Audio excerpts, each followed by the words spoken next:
Here is a question that sounds almost too simple to be worth asking. Why did history turn out the way it did? Why did some people end up with the guns, the steel, the ships, the cities, and others didn't? And why, even now, centuries after the most violent collisions between civilizations have passed, do those old fault lines still shape so much of the world we live in today?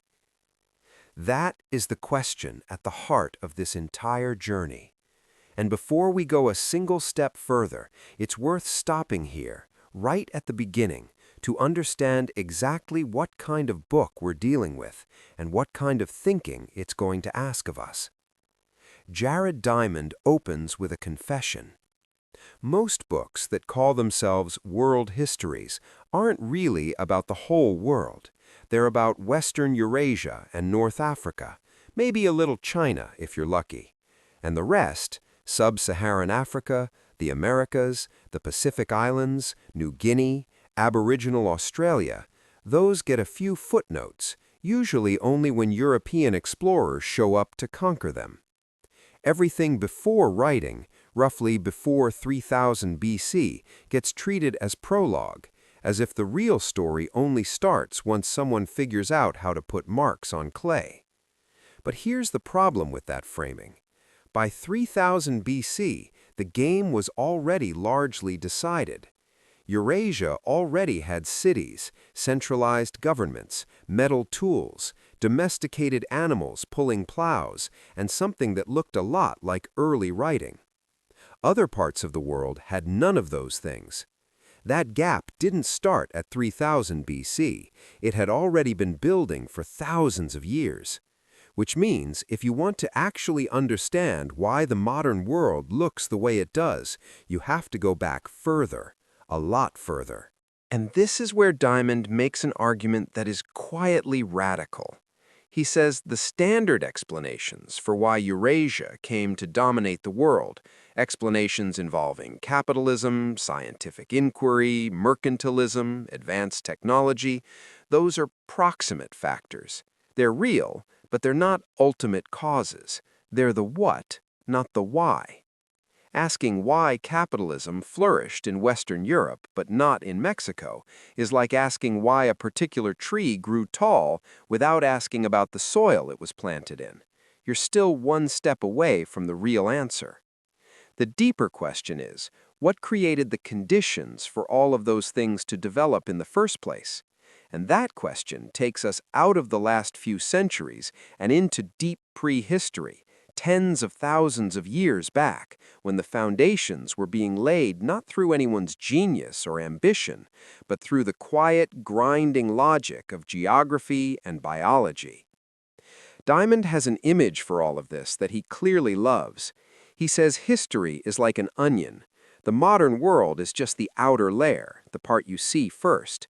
But underneath that layer is another and another and another, going back and back through time.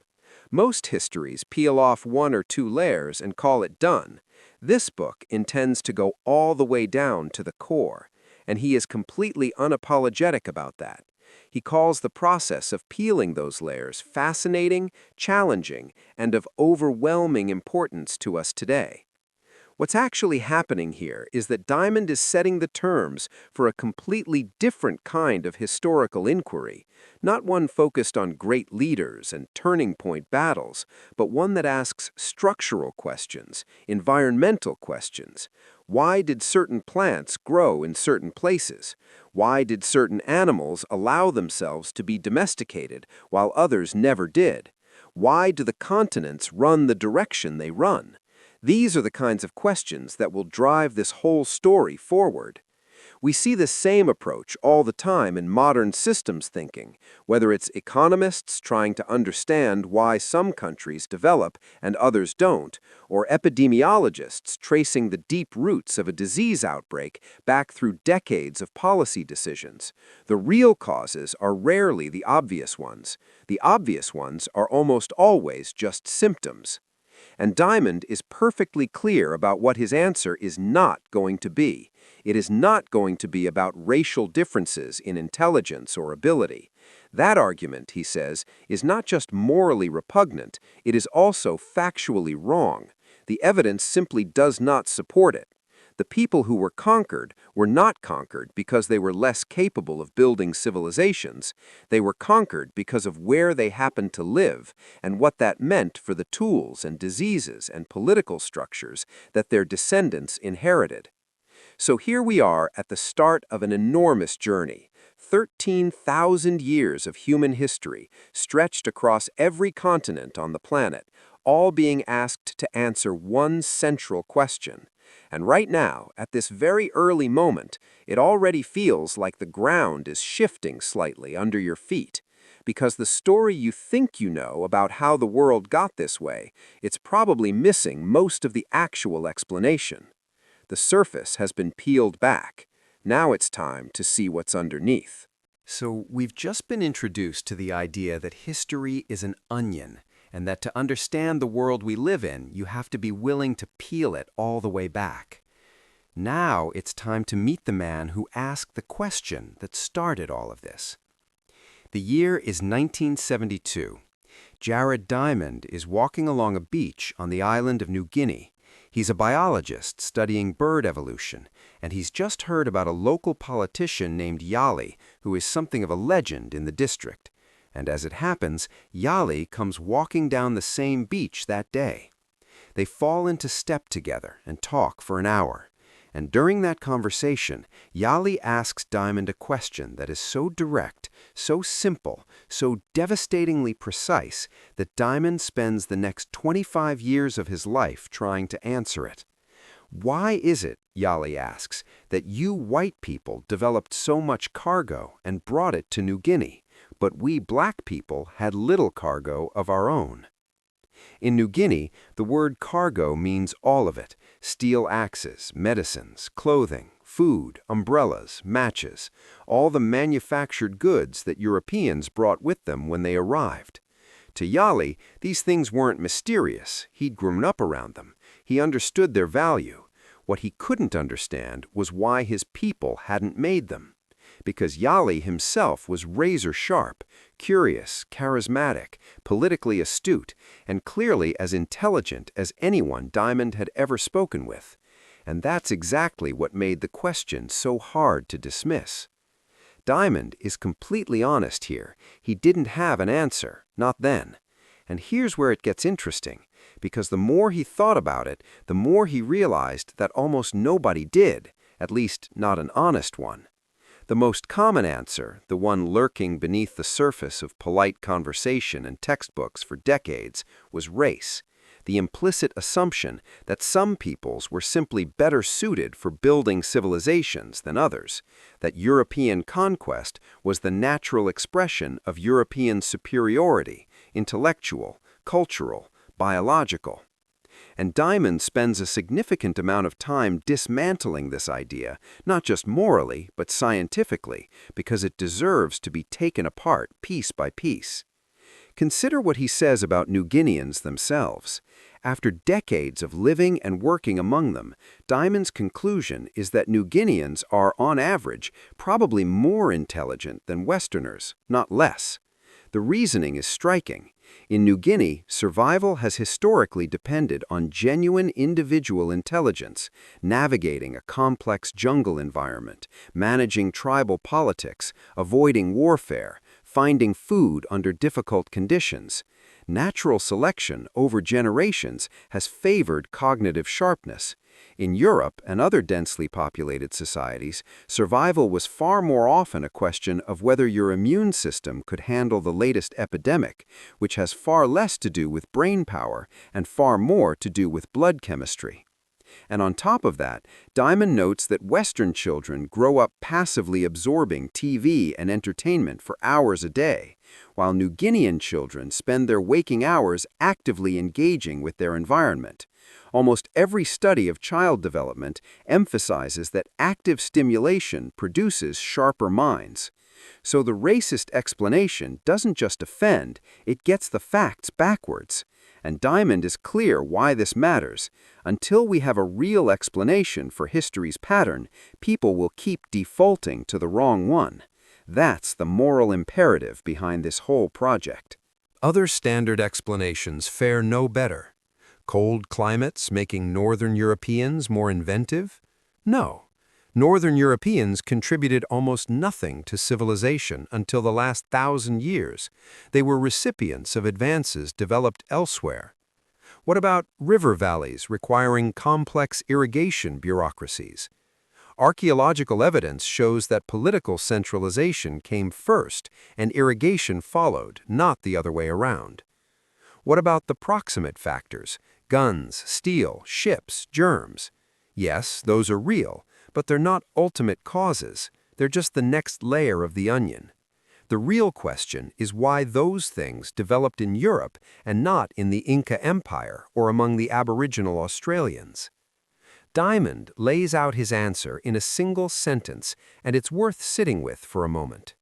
History followed different courses for different peoples because of differences among people's environments, not because of biological differences among peoples themselves. Geography, not genes, not culture in the shallow sense, not divine favor, the soil you were born into, in the most literal sense possible. The book he's building is a historical science, the same kind of rigorous, evidence-driven reasoning you'd apply to evolutionary biology or geology, but applied to human civilizations. Why did food production arise when and where it did? Why did certain animals allow domestication? Why did diseases jump from animals to humans in some places and not others? Why does the orientation of a continent's axis matter for whether ideas spread quickly or slowly? These aren't soft questions. They have hard, measurable answers, if you're willing to look. And here is the breadth of what Diamond promises to investigate. 13,000 years of human history across every inhabited continent, from the last ice age to the modern world. He will follow the thread from the first domesticated crops to the conquest of the Americas, from the first germs to jump from livestock to humans, to the epidemics that killed 95% of Native Americans before most of them ever saw a European face, from the first writing systems to the bureaucracies that built empires. All of it tracing back, ultimately, to a question a man asked on a beach in New Guinea in 1972, a question that still doesn't have a fully satisfying answer for most people, even now.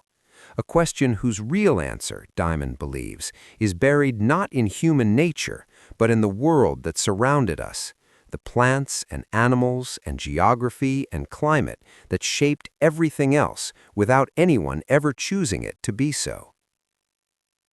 We left the last chapter standing at 11,000 BC, with all of humanity still in the hunter-gatherer stage, and the question hanging in the air of who would pull ahead and why.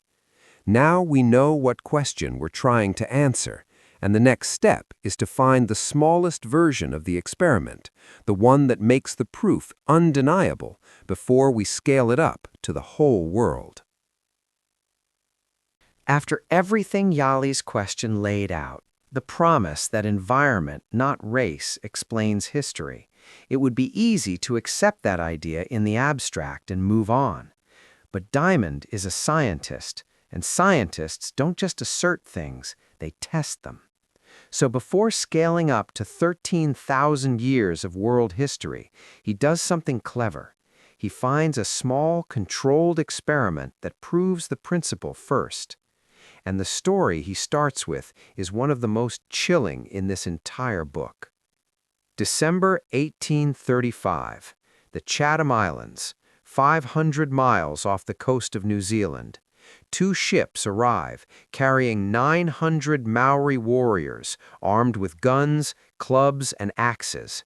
They walk through the settlements of the Moriori people and announced simply that the Moriori are now their slaves. The Moriori hold a council. They have a deep tradition of nonviolence, of resolving disputes peacefully, of not going to war. They decide to offer peace, friendship, and shared resources. Before they can even deliver that offer, the Maori attack. Within days, hundreds of Moriori are dead. The survivors are enslaved. Over the next few years, most of them are killed when it suits their captors. One survivor later said, "We were discovered and killed, men, women, and children indiscriminately." A Maori conqueror explained it without remorse. We took possession in accordance with our customs. Now, here is the thing that makes this story so extraordinary as a scientific case study. The Maori and the Moriori were not ancient enemies from different civilizations. They were not strangers from opposite ends of the earth. Less than 1,000 years before that December morning, they had been the same people. The Moriori were descendants of Maori who had colonized the Chatham Islands from New Zealand, probably around the year 1000 AD. Same ancestors, same language roots, same starting culture, same domesticated animals, same knowledge base. And yet, within 1,000 years, one group had become farming warriors with advanced weapons, dense populations, strong chiefs, and ferocious military tradition, while the other had reverted to hunter-gathering, renounced war entirely, and developed a culture of peace so thorough that they even castrated some male infants to keep population from outrunning resources. The same starting point had produced radically different outcomes. Why?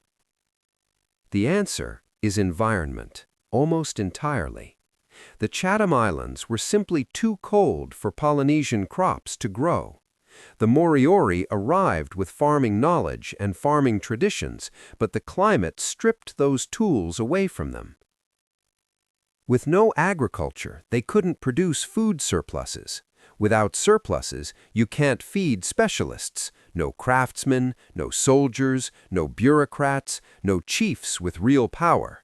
With only about 2,000 people on a small, remote island and nowhere else to go, their survival strategy became cooperation rather than conquest.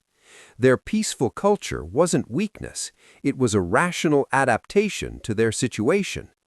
The tragedy is that it left them completely unprepared for contact with a group whose environment had pushed them in the opposite direction. New Zealand's North Island, where the conquering Maori came from, was large, warm, and fertile. Polynesian crops thrived. Populations grew past 100,000. Dense populations, chronically competing for land, developed something very specific: ferocious warfare. The warriors who survived were the ones whose chiefs organized them best, whose weapons were sharpest, whose tactics were most ruthless. Strength, hierarchy, and military organization were not cultural preferences, they were survival requirements. Within the same millennium, the same founding people had split into a warrior empire and a pacifist gathering society, purely because of what the land around them demanded. What's actually happening here is a miniature demonstration of the entire thesis of this book. Diamond calls it a natural experiment, something that functions like a laboratory study but carried out by history itself instead of a scientist. You take a single founding population, distribute them across varied environments, come back 1,000 years later, and observe the results. And Polynesia as a whole offers this experiment on a much grander scale. Scattered across the Pacific are hundreds of islands with wildly different conditions. Some are tiny coral atolls barely above sea level, with thin soil and no fresh water. Some are raised limestone islands, rich in certain ways, but lacking stone for tools. Some are massive volcanic islands with mountain ranges that catch rainfall and generate rivers and deep soil. Some sit near the equator in tropical warmth, others stretch down into cold southern latitudes, and all of them were settled within a few centuries of each other by the same founding Polynesian population, the same culture, the same language family, the same toolkit of domesticated animals and crops. The results are staggering in their diversity. In the Chathams, you get the Moriori, 2,000 hunter-gatherers with no chiefs, no weapons, no war. On Tonga, you eventually get something close to a Pacific empire with a hereditary royal lineage, part-time craft specialists, a navy of large war canoes, and the political capacity to conquer islands 500 miles away. Hawaii produces one of the most stratified societies in human history, with 8 ranked chiefly lineages, commoners required to prostrate before high chiefs, massive labor forces conscripted to build elaborate irrigation systems, yielding some of the highest crop yields in the world, and fish ponds so large they required coordinated workforce construction.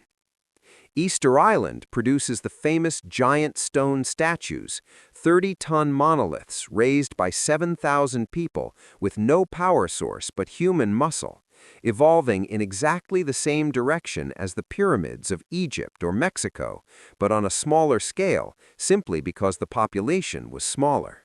And all of this variation tracks systematically with environmental variables. The size of the island determines how large the political unit can grow. The fertility of the soil determines whether intensive agriculture is possible. The availability of stone determines what tools can be made. The warmth of the climate determines whether Polynesian crops can grow at all. The isolation of the island determines whether outside contact could replenish lost livestock or bring new ideas. We see this same logic playing out today in development economics, the recognition that landlocked countries consistently underperform their coastal neighbors, or that tropical countries face disease burdens that drain productive capacity in ways temperate zone countries don't. The geographic hand you're dealt isn't destiny in any crude sense, but it tilts the probabilities enormously. So Polynesia gives us a proof of concept. Environmental differences between islands, not racial differences, not cultural superiority, not the particular genius of any group of people, can produce within 1,000 years everything from Stone Age hunter-gatherers to proto-empires with standing armies and monumental architecture, starting from the same point. But Polynesia is still just a slice. The most diverse spots in Polynesia are still all islands in the Pacific. The range of environments they offer is nothing compared to what you get when you spread the same question across 6 continents over 13,000 years. And that's where the real story is about to begin. Because right before we scale up, right before we ask why Eurasia and not Africa, why the Americas fell to 168 Spaniards, why Aboriginal Australians remained hunter-gatherers when farmers appeared everywhere else, we need to look at exactly one moment in history, the single most dramatic collision of civilizations in the modern world, the moment when everything this book is building toward crystallized into 80,000 soldiers, 1 emperor in a gold-adorned litter, and a trap that closed in the space of an afternoon. Polynesia showed us the principle in miniature. The same people, different environments, wildly different outcomes. Now we're going to scale that principle up to its most dramatic real-world test. And the scale of this moment in history is almost impossible to fully grasp until you see it laid out in front of you. November 16, 1532, the highland town of Cajamarca in what is now Peru. On one side, Francisco Pizarro and 168 Spanish soldiers, deep in unfamiliar territory, the nearest friendly forces more than 1,000 miles away, no chance of reinforcement, surrounded by a civilization they barely understand. On the other side, the Inca Emperor Atahuallpa, absolute ruler of the largest empire in the Western Hemisphere, the living embodiment of a god to his people, surrounded by an army of 80,000 soldiers fresh from a decisive military victory. Within a few minutes, Pizarro captures Atahuallpa. Within a few hours, thousands of Inca soldiers are dead. Not a single Spaniard is killed. How? How is this even possible? Diamond doesn't treat this as a mystery. He treats it as a chain of causes, and tracing that chain is what the rest of the book is built to explain. Let's start with what actually happened that day, because the eyewitness accounts are extraordinary. Pizarro sets a trap. He hides his cavalry and infantry inside the buildings surrounding Cajamarca's central square and invites Atahuallpa to meet him there. The Inca emperor arrives in late afternoon, borne on a golden litter by 80 lords in blue livery, preceded by squadrons of soldiers sweeping the road, followed by thousands more troops filing in behind. The Spanish soldiers, watching from their hiding places, are terrified. Many urinate where they stand, according to their own accounts. They are looking at an ocean of humanity, and they are standing in a cup. A Spanish friar walks out and delivers, through translators, a demand that Atahuallpa submit to Jesus Christ and the King of Spain. Atahuallpa asks to see the Bible. He holds it, turns it over, can't figure out how to open it, finally flings it to the ground in frustration.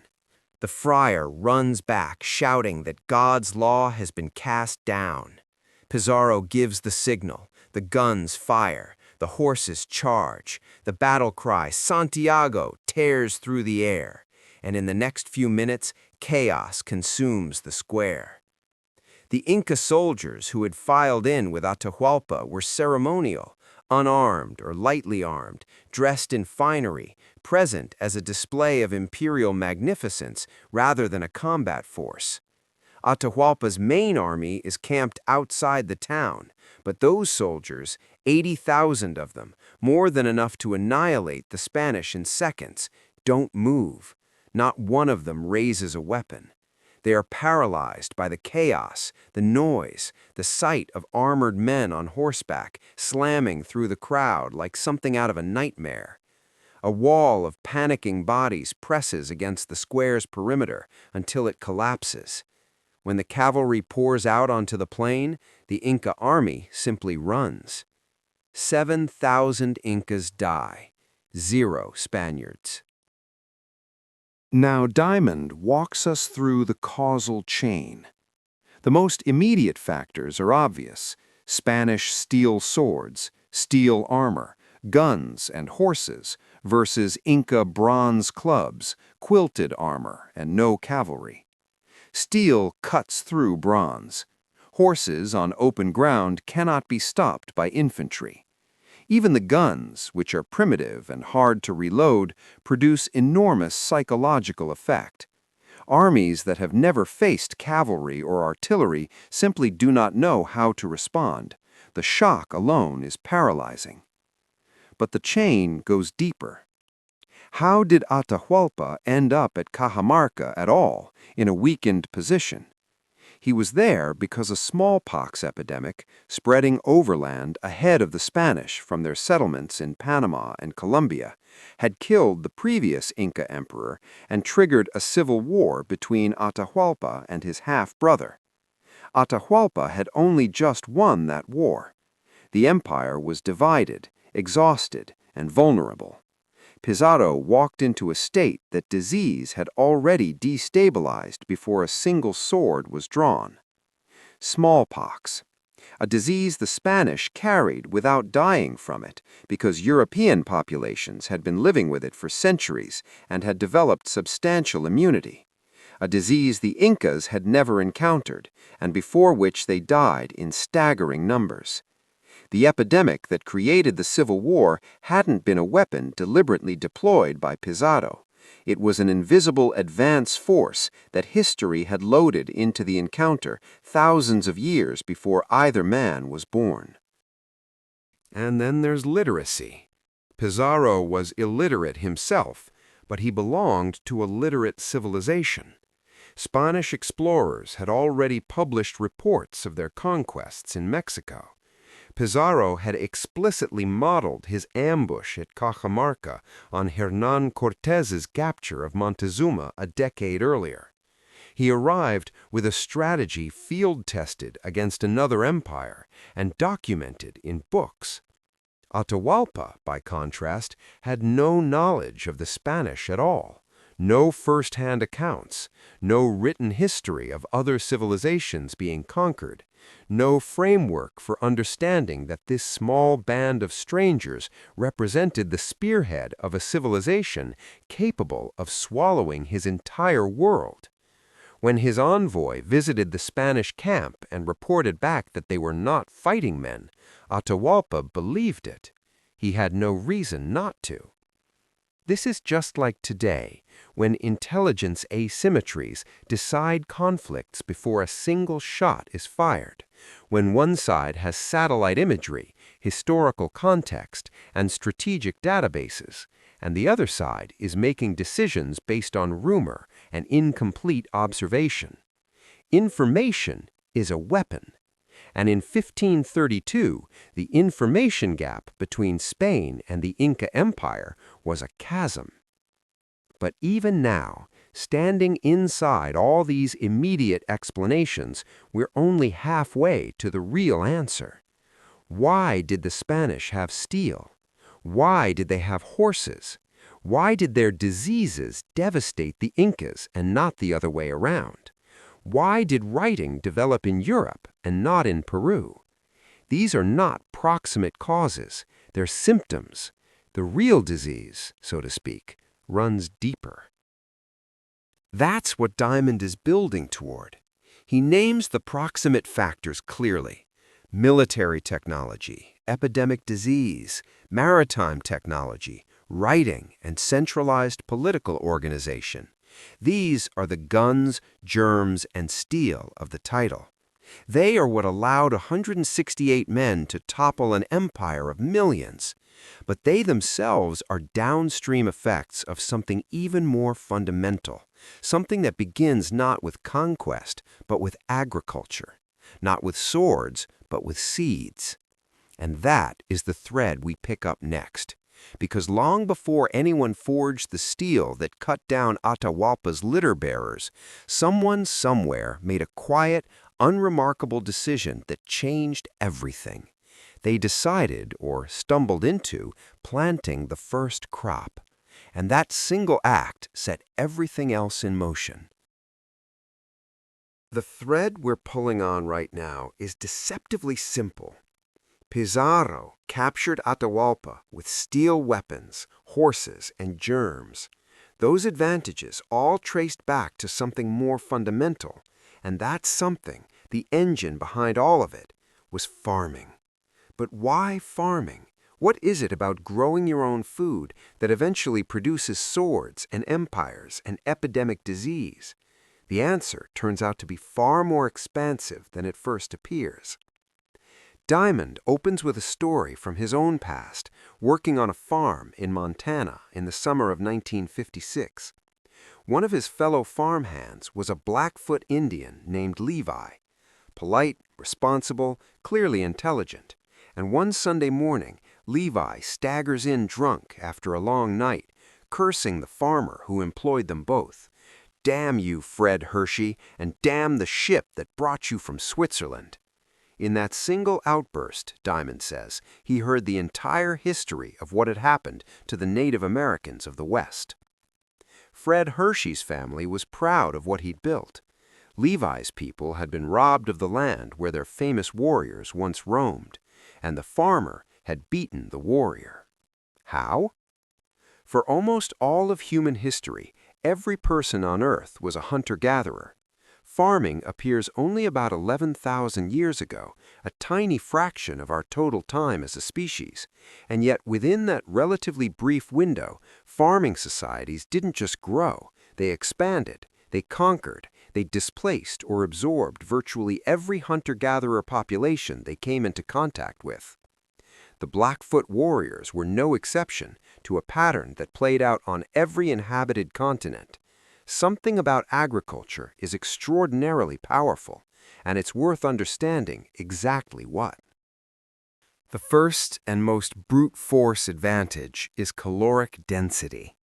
When you convert an acre of land from wild species to cultivated crops, you're not just changing what grows there, you're transforming how much energy per square foot is available for human consumption. In wild ecosystems, most biomass is locked up in bark, wood, leaves, and indigestible material. Only a tiny fraction is food humans can actually eat. Domesticated crops flip that ratio. A farmed acre can support 10 to 100 times more people than the same acre in its wild state. That alone gives farming societies an overwhelming numerical advantage over their hunter-gatherer neighbors. But there's more.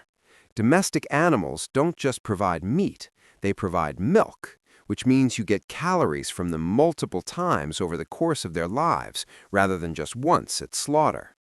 Cattle, sheep, goats, horses, camels, yaks, all of them yield milk products that can feed people across all seasons, not just when there's prey to hunt. Domestic animals also provide manure, which fertilizes crops, which increases yields further. And the largest ones, horses, oxen, water buffalo, can pull plows, which means you can now till soil that was previously impossible to farm by hand. The first farmers of Central Europe with their handheld digging sticks were confined to light, easily broken soils. Once they had ox-drawn plows, they could suddenly cultivate the heavy clay soils that made up most of their landscape. The land available for farming multiplied. Then there's the birth interval question, which is one of the most counterintuitive insights in this whole chapter. Hunter-gatherer mothers can't afford to carry two small children at once. They're moving camp constantly, carrying their possessions on their backs. So they space children about 4 years apart. Farming families stay in one place.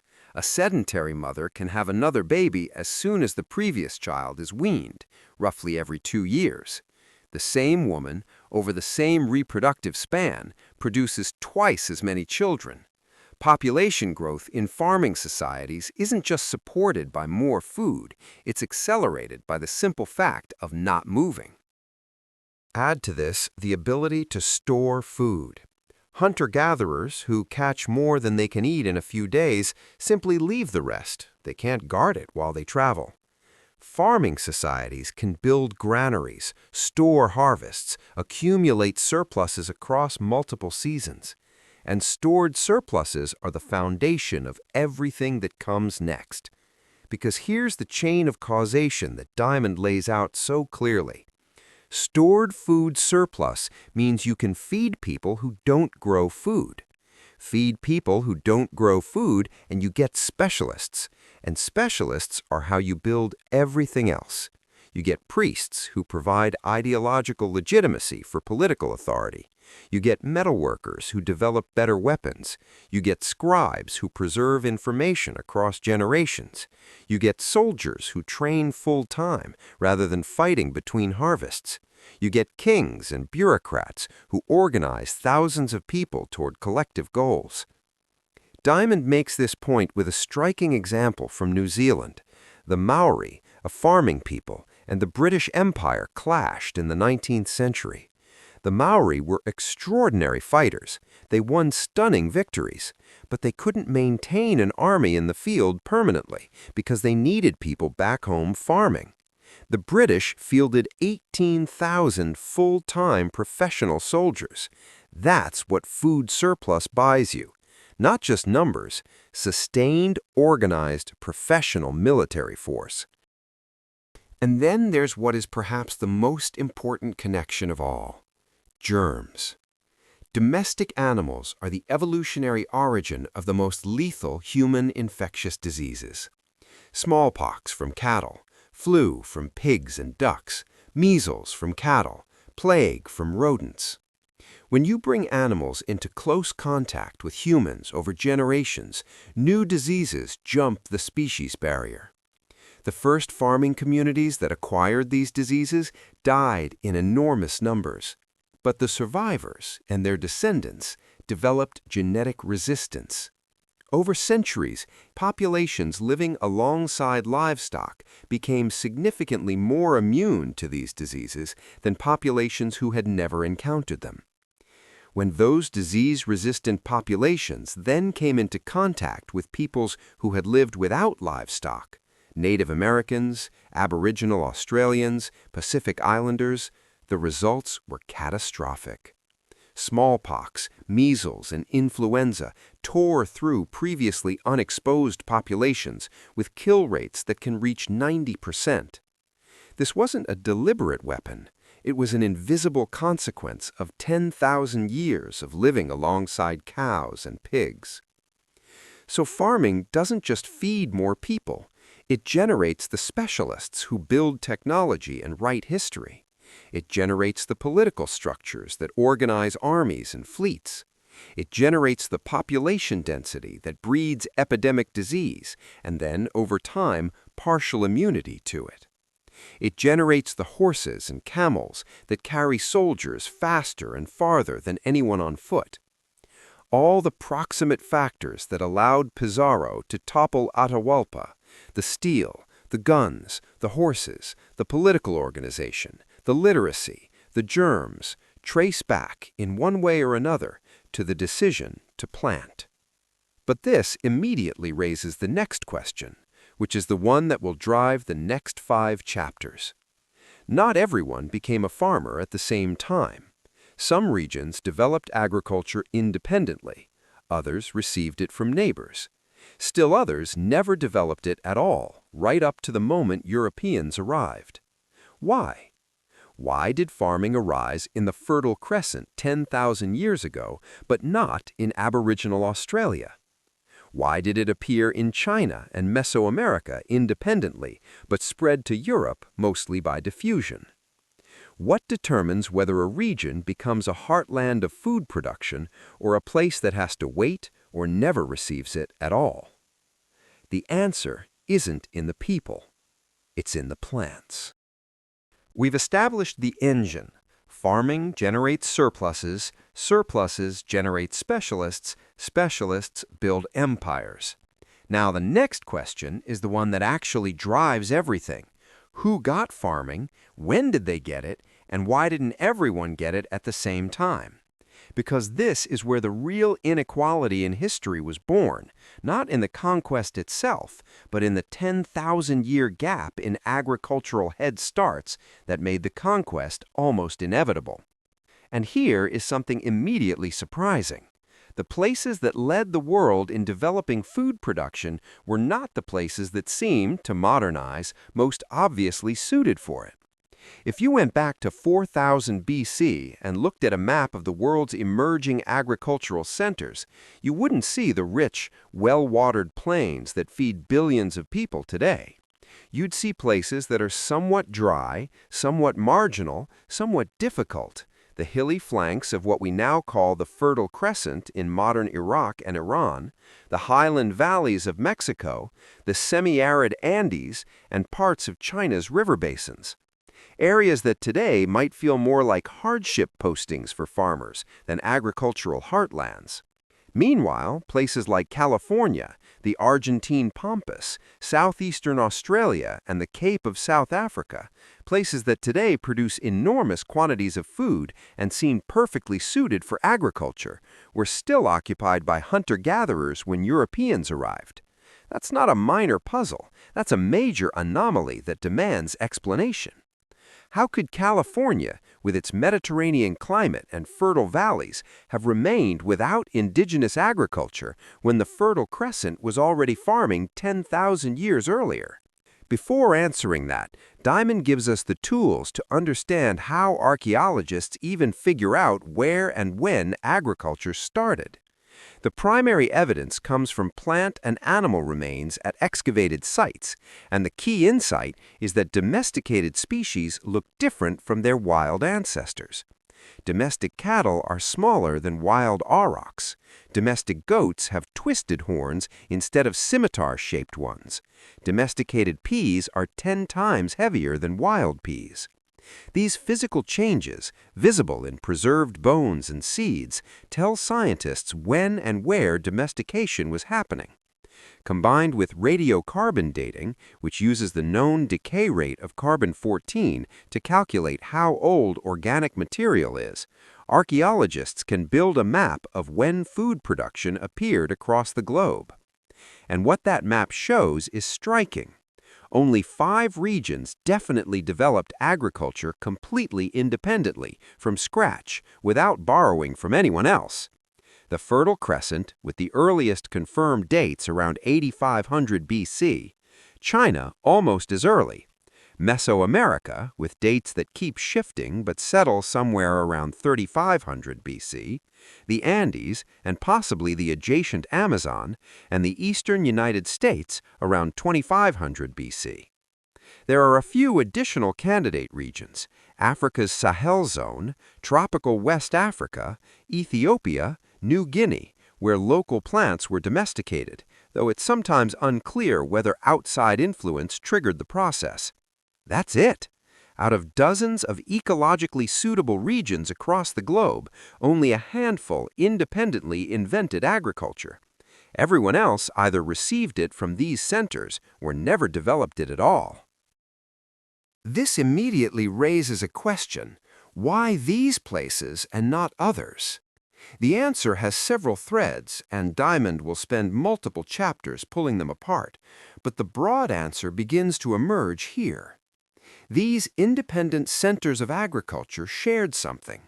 They had an unusually rich suite of domesticable wild plants, especially wild grasses with large seeds, the ancestors of wheat, barley, rice, millet, and corn, and in some cases domesticable wild animals.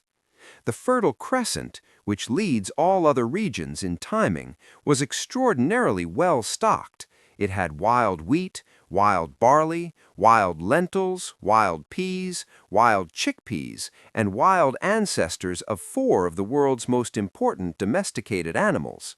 No other region on Earth came close to that concentration of domesticable species. California, meanwhile, had edible wild plants, but its grasses had relatively small seeds. Its large mammals were mostly already extinct. The suite of raw materials for agriculture was simply much weaker. Similar stories applied to the Cape of South Africa, Australia, and many other seemingly suitable regions. The absence of agriculture wasn't the failure of the people living there. It was the absence of the right wild plants and animals to work with.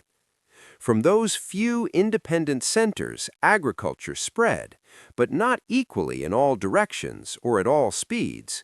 In some areas, hunter-gatherers adopted agriculture directly from neighboring farming peoples. They added crops and livestock to their own diet and gradually phased out wild foods. This seems to have happened in Egypt, in the Atlantic coast of Europe, and in parts of the American Southwest. In other areas, the spread of agriculture meant the literal spread of farming peoples who displaced or replaced the original hunter-gatherers. This is not a polite story. In Southeast Asia, in tropical Africa, in large parts of Europe in prehistoric times, farming populations expanded and absorbed or exterminated the people who were already there. We can detect these replacements in the archaeological record: sudden changes in skeleton type, pottery style, crop remains, and in the genetic record, where modern populations still carry the signatures of ancient population movements. What's actually happening in all these cases is that farming societies have a fundamental competitive advantage that compounds over time. More people per acre, more children per family, more food for soldiers, more capacity for political organization. Against this force, hunter-gatherer societies could persist only where geography made the agricultural invasion very difficult. The California desert isolating the Colorado River farmers from the Pacific Coast people. the Mediterranean climate zone at the Cape of South Africa that was incompatible with the crops of the Bantu farmers pushing south, the narrow seas between Indonesia and Australia. In every case where geography didn't provide protection, the farmers won. We see this same logic operating today in economic history. The concept of first mover advantage in technology industries, where the first company to establish a dominant platform creates network effects that make it almost impossible to displace, even if later entrants have superior technology. The Fertile Crescent's early lead in agriculture created a similar compounding advantage. Every 1,000 years of head start meant more people, more cities, more metallurgy, more writing, more germs, more weapons technology. By the time Pizarro showed up in Peru, that 10,000-year lead had translated into guns, steel, horses, and smallpox. So the fundamental question is not why some peoples were better farmers. It's why certain regions had better raw materials for agriculture in the first place. Specifically, better wild plants and animals. And that question takes us into the biology of plant domestication itself, which is stranger and more interesting than you might expect. Because the process of turning a wild plant into a crop wasn't something ancient people planned or understood. It happened through thousands of years of unconscious selection, through garbage dumps, latrines, and the simple human preference for the biggest berry. The story of how plants became crops turns out to be one of the most elegant stories in all of natural history. We've established where farming arose and roughly when, but here's a question that doesn't get asked enough. Why did people become farmers at all? From the outside, looking back 10,000 years, it seems obvious. Farming produces more food, supports more people, generates everything we call civilization. Of course, hunter-gatherers would want to become farmers. But when you actually look at the evidence, the story is almost the reverse of what you'd expect. And the real explanation for why farming spread is both more complicated and more uncomfortable than the triumphant narrative most people have heard. Let's start with something genuinely surprising. The first farmers in many parts of the world were, by every measurable indicator, worse off than the hunter-gatherers they replaced. They were shorter. Their skeletons show more signs of nutritional stress. They died younger. They suffered more infectious disease. The physical evidence from archaeological remains is unambiguous. The shift to farming in many regions represented a decrease in individual health and quality of life, at least in the short term. And there are documented cases of hunter-gatherers who lived right next to farming societies, watched them every day, fully understood what farming was, and refused. Aboriginal Australians in northeastern Australia traded for thousands of years with farmers in the Torres Strait Islands. California Native Americans traded with farmers along the Colorado River. Khoi herders in South Africa lived alongside Bantu farmers for generations. These people weren't ignorant to farming. They chose not to farm. What does that tell you? It tells you that the question, why did people become farmers, is actually the wrong frame. Nobody sat down one day and decided to invent agriculture as a superior lifestyle choice. What actually happened was messier, more gradual, and more driven by circumstance than by vision. Food production evolved, Diamond argues, as an accidental byproduct of thousands of individual decisions made without awareness of where they would lead. Here's how it worked. Hunter-gatherers were not passive collectors of wild food. They actively managed their environments. Aboriginal Australians burned landscapes to encourage the growth of edible seed plants. New Guinea peoples cleared competing vegetation from around wild sago palms to increase their yield. People everywhere gathered wild plants and inevitably dropped seeds near their camps. Those seeds sprouted. The plants that grew in disturbed, nutrient-rich ground around human settlements were different from the ones that grew on hillsides. They were better fed, competed with each other more intensely, and the ones that grew best tended to be larger and more productive. Nobody planned this. It just happened. Then there's the question of timing. Why did farming arise when it did, around 8500 BC in the Fertile Crescent? Why not 18,000 BC or 28,000 BC? Diamond identifies 5 main factors that together explain the timing.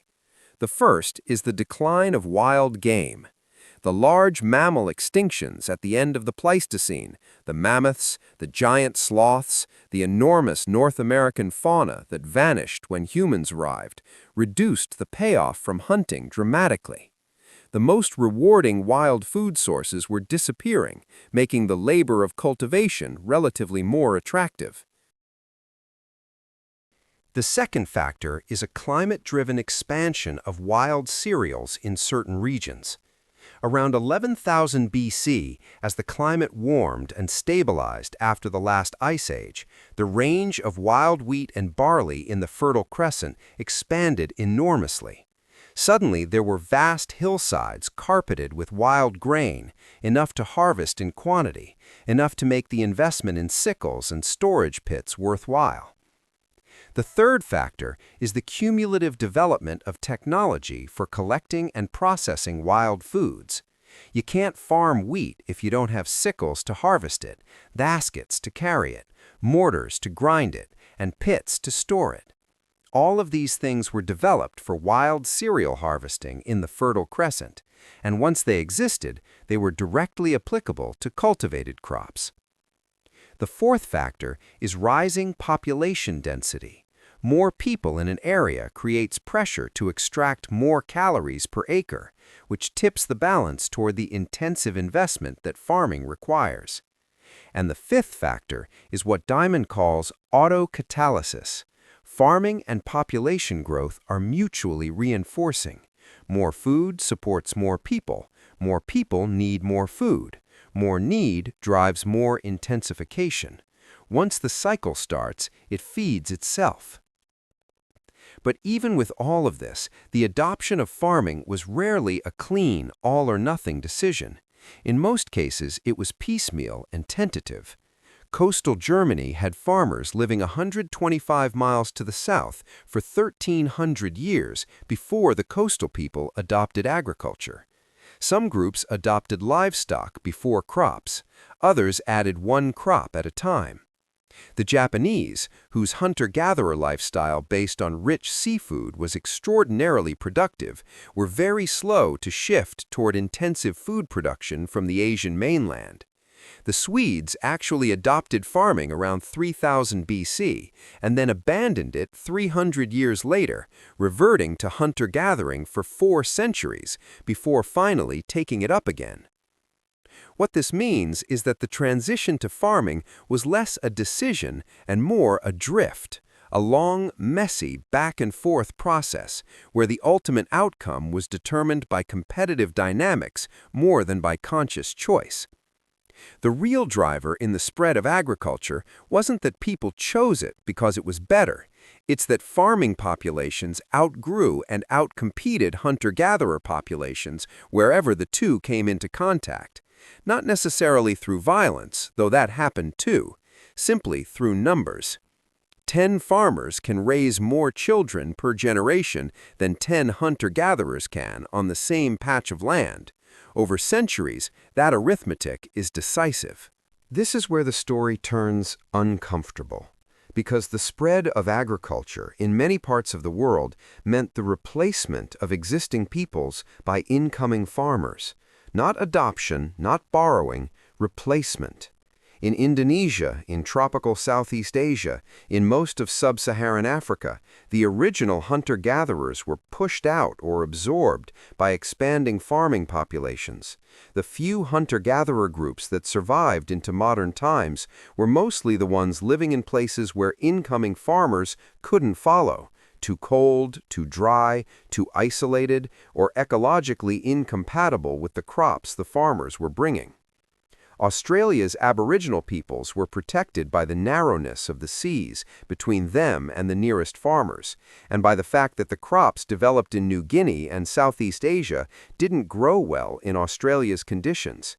California's hunter-gatherers were protected by deserts. The Khoisan people at the Cape were protected by the incompatibility of their Mediterranean climate zone with the tropical crops of Bantu farmers. Protection by geography. Again and again, we come back to the same underlying theme. It's not that the people in these protected regions were incapable of farming. It's that the geographic barriers and the ecological mismatch shielded them long enough to survive, at least until modern Europeans arrived with crops and animals suited for temperate climates that worked everywhere. And that's a clue to the next question, which turns out to be just as important as the question of who farmed. It matters enormously not just whether you farmed, but what you farmed. The specific plants you had access to, the specific wild ancestors available in your region. These determine how productive your agriculture becomes, how quickly it can support dense populations, how soon it produces the surpluses that generate cities and armies and metallurgy. So the question is, what makes some wild plants easy to domesticate and others nearly impossible? What made the Fertile Crescent's wild wheat and barley so uniquely amenable to becoming the crops that fed the ancient world, when oak trees, which fed millions of people for thousands of years, still resist every effort to truly domesticate them? We've been talking about farming as if it's a decision, a threshold that peoples either crossed or didn't. But here's a question that almost nobody asks. How does a wild plant become a crop? Not in the abstract sense, but literally. What series of changes had to happen?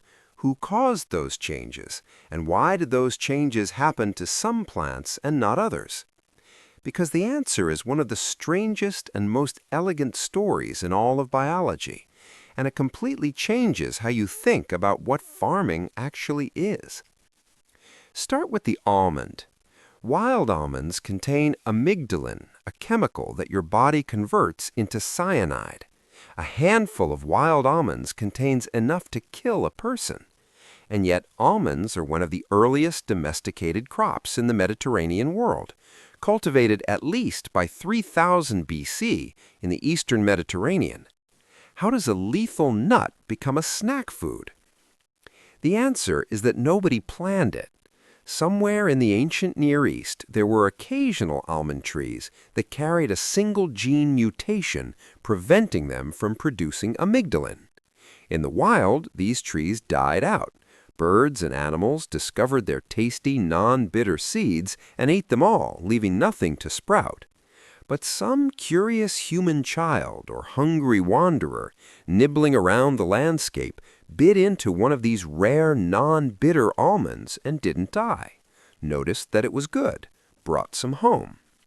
Over generations of gathering seeds from the most appealing trees, spitting them out near camp, accidentally planting them in garbage heaps and latrines, those non-bitter individuals were gradually selected for, while the wild bitter trees remained in the background.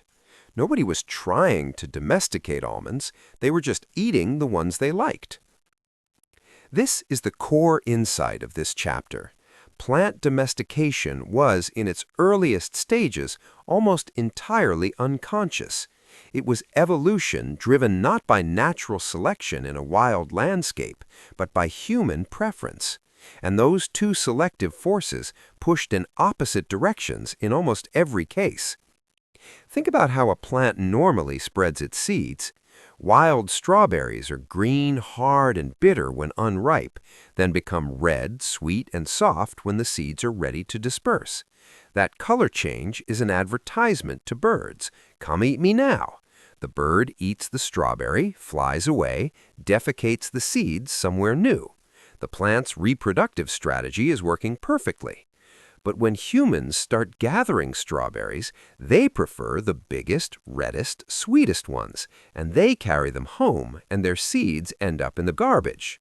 Gradually, over thousands of years of this unconscious selection, the berries get bigger and sweeter, because those are the ones whose seeds get carried and planted. The same logic applied everywhere. Peas and lentils naturally evolved to have pods that shatter and explode, shooting seeds onto the ground where they can germinate. But if you're a human gathering peas, the only ones you can actually collect are the ones still on the plant, which means the ones whose pods don't shatter. Those are mutants. In the wild, they die, trapped in their pods.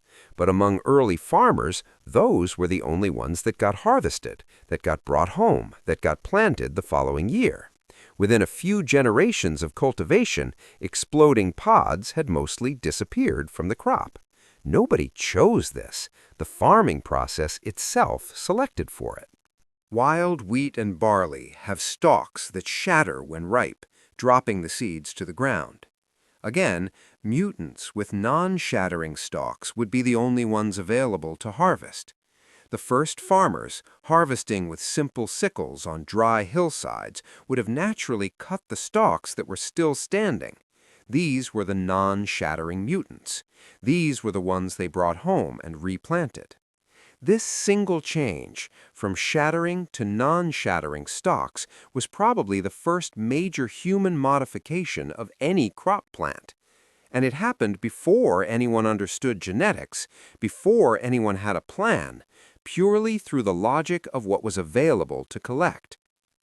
What's actually happening here is that farming changed the environment for plants in ways that completely reversed the direction of natural selection.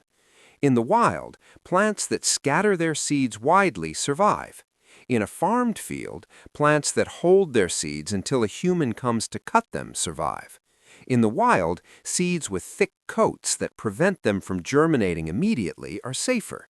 They hedge against a single drought or frost, killing all the seedlings at once.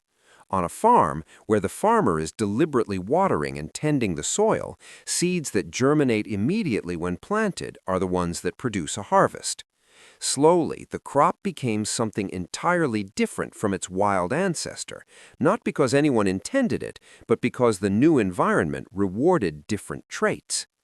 This is just like how, in modern systems, you'll see technology products evolve toward what gets rewarded by user behavior, rather than what engineers originally designed.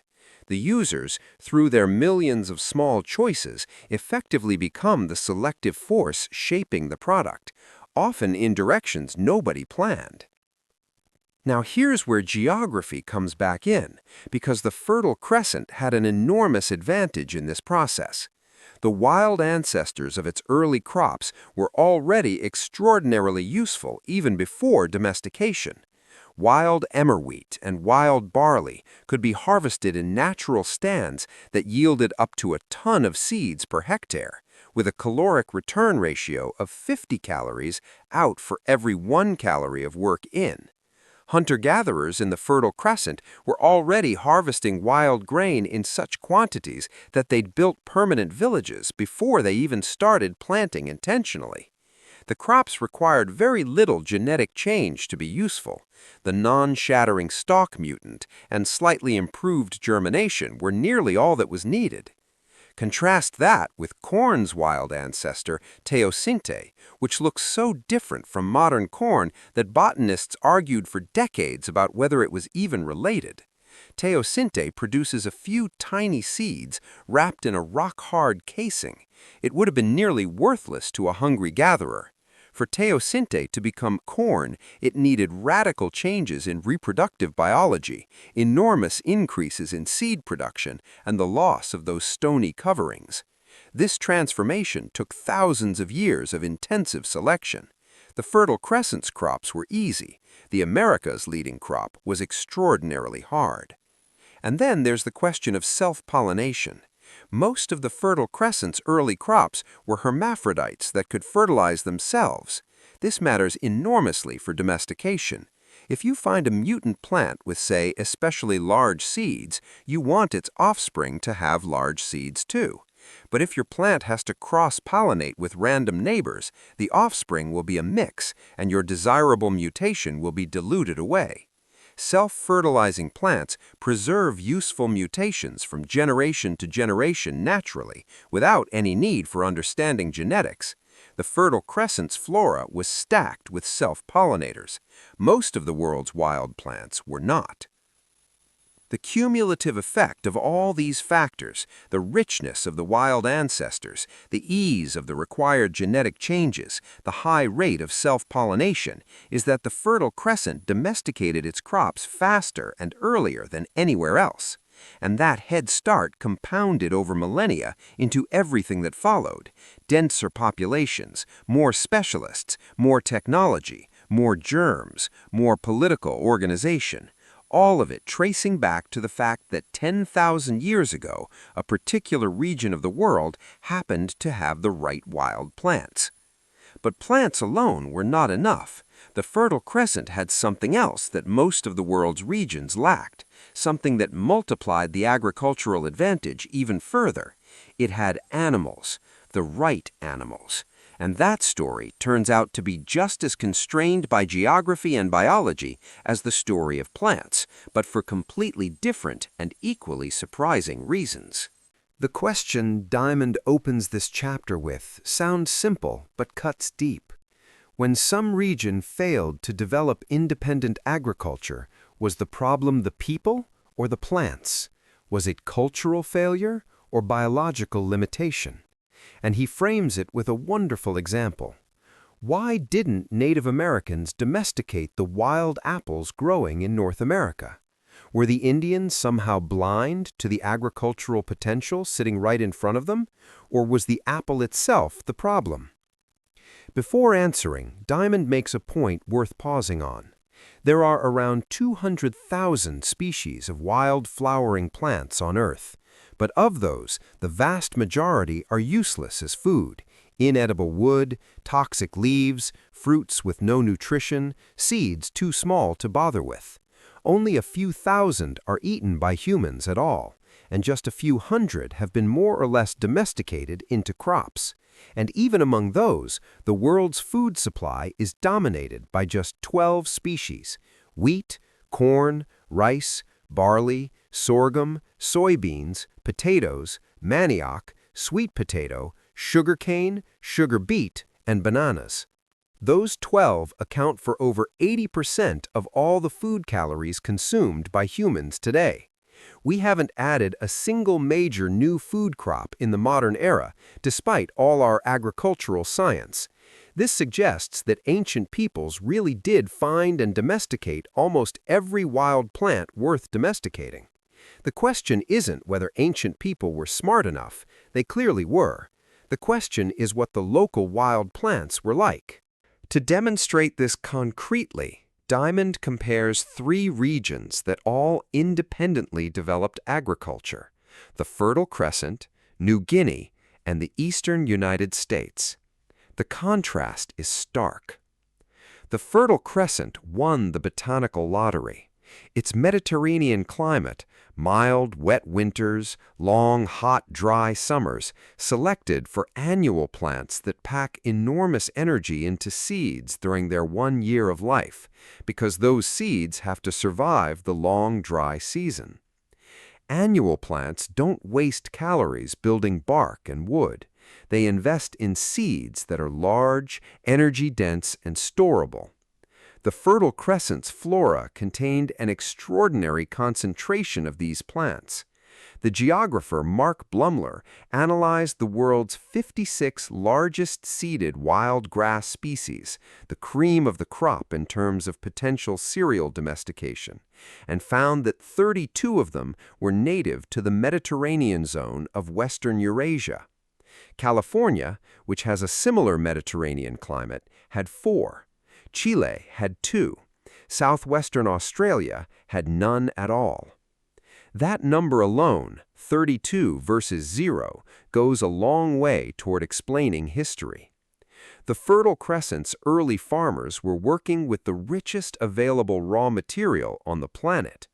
Their first 8 crops, 3 cereals, 4 pulses, and 1 fiber crop, were domesticated early, were immediately productive, covered a wide range of nutritional needs, and required minimal genetic transformation from their wild ancestors. Wild emmer wheat was already so productive in its natural state that people were building permanent villages to be near it before they even started farming intentionally. New Guinea tells a different story. People have been living there for at least 40,000 years, far longer than in the Americas.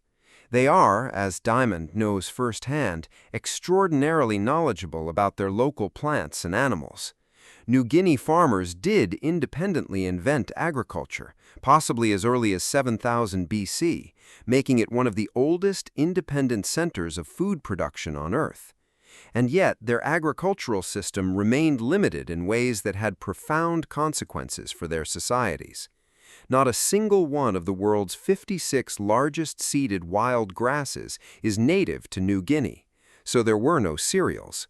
New Guinea agriculture was built on root and tree crops, taro, yam, sugarcane, bananas, which are nutritious for calories but low in protein. New Guinean highland children historically showed signs of protein deficiency. New Guineans ate mice, spiders, and frogs not because they didn't know better, but because their agricultural system didn't provide enough animal protein. This wasn't a failure of intelligence or ambition. It was a failure of available wild starting material. When the sweet potato arrived in New Guinea from South America, carried by way of the Philippines after Spanish contact, the highland population exploded. People adopted it immediately and enthusiastically. When modern introduced crops and livestock reach New Guinea, people adopt them without hesitation. The limits on New Guinea's agricultural system had nothing to do with New Guineans. They had everything to do with New Guinea's biota. The eastern United States offers a third data point. Native Americans there did domesticate local plants, sunflower, goosefoot, sumpweed, knotweed, maygrass, little barley, and a local squash, beginning around 2500 BC. These crops were nutritionally impressive. Many were high in protein and oil, but they had serious practical limitations. Most had tiny seeds, only a tenth the size of wheat and barley. Sumpweed was a relative of ragweed that caused hay fever and skin irritation in many people. None of them were cereals in the productive sense. There were no domesticated animals at all, except dogs. And crucially, when the Mexican crop trinity of corn, beans, and squash arrived around AD 900, Native Americans adopted it immediately and extensively, triggering a population boom. They didn't cling to their inferior local crops out of cultural conservatism. They recognized a better option and took it. The limits on eastern U.S. agriculture had been in the plants, not the people. And now back to the apples. Why didn't Native Americans domesticate North American apples? Diamond's answer is nuanced and important. Apples aren't easy to domesticate. They're one of the last major fruit crops to have been cultivated, even in the Fertile Crescent, because their propagation requires the difficult technique of grafting. If you plant an apple seed, the offspring is highly variable and usually yields worthless fruit. You need to graft cuttings from a productive tree onto a rootstock, a technique that requires both discovery and skill. In the Fertile Crescent, grafting wasn't developed until classical Greek times, roughly 8,000 years after the rise of agriculture there.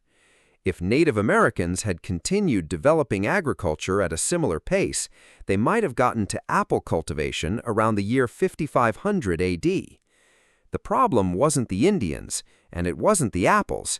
It was the timing and the much sparser foundational package of crops and animals that limited how fast their agricultural system could develop in the first place.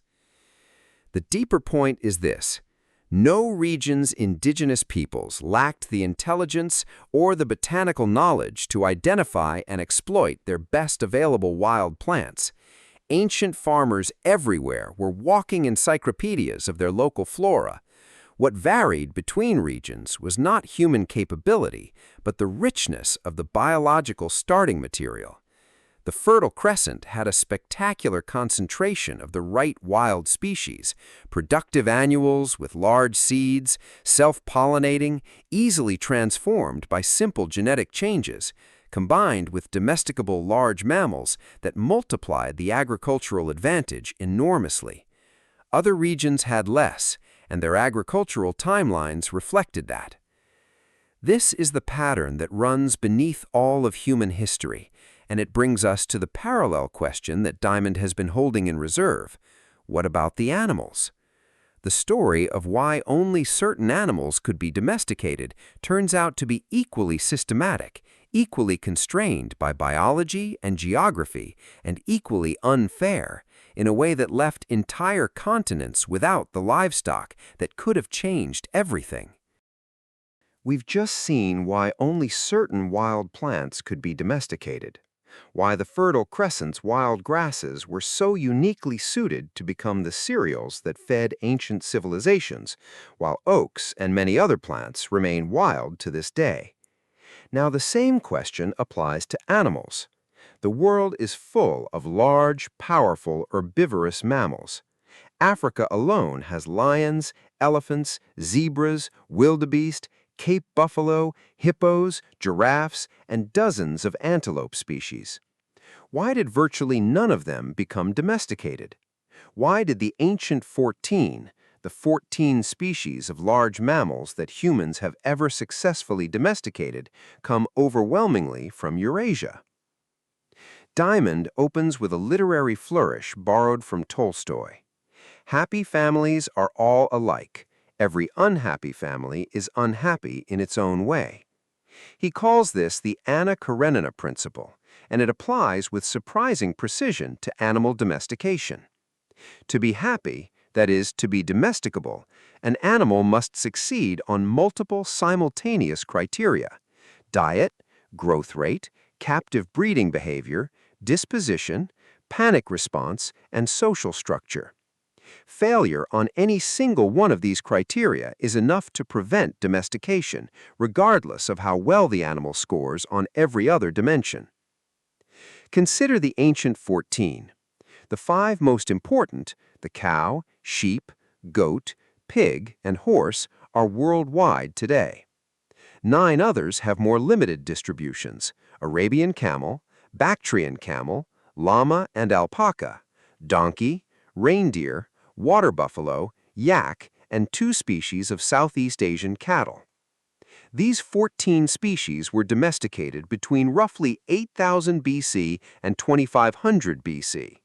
Since 2500 BC, not a single additional large mammal has been domesticated, despite thousands of years of trying.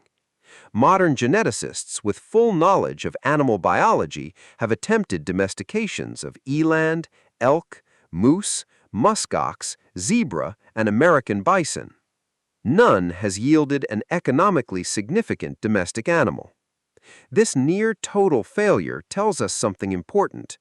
The window for domestication isn't about human effort or intelligence. It's about which wild species possess the right combination of characteristics, and only a very small fraction of large mammals do. Let's go through why the failures fail. Start with diet. Carnivores eat meat, and meat eaters require 10 pounds of prey to produce 1 pound of predator body mass. Farming a carnivore as a food animal makes no economic sense. You'd need to farm 10 times as much prey to feed it.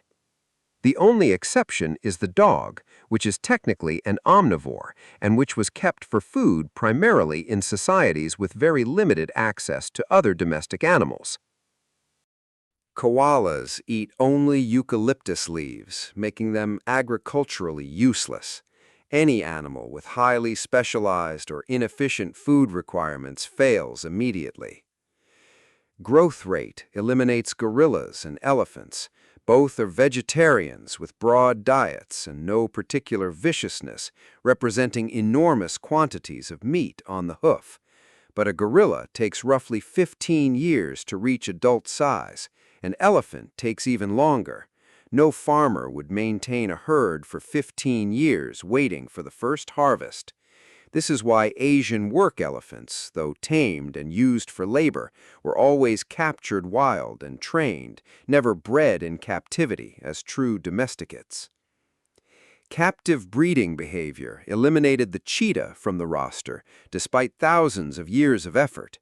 Ancient Egyptians kept cheetahs as hunting animals. Mughal emperors of India maintained stables of 1,000 tamed cheetahs. Yet not until 1960 did zoo biologists achieve the first successful captive cheetah birth.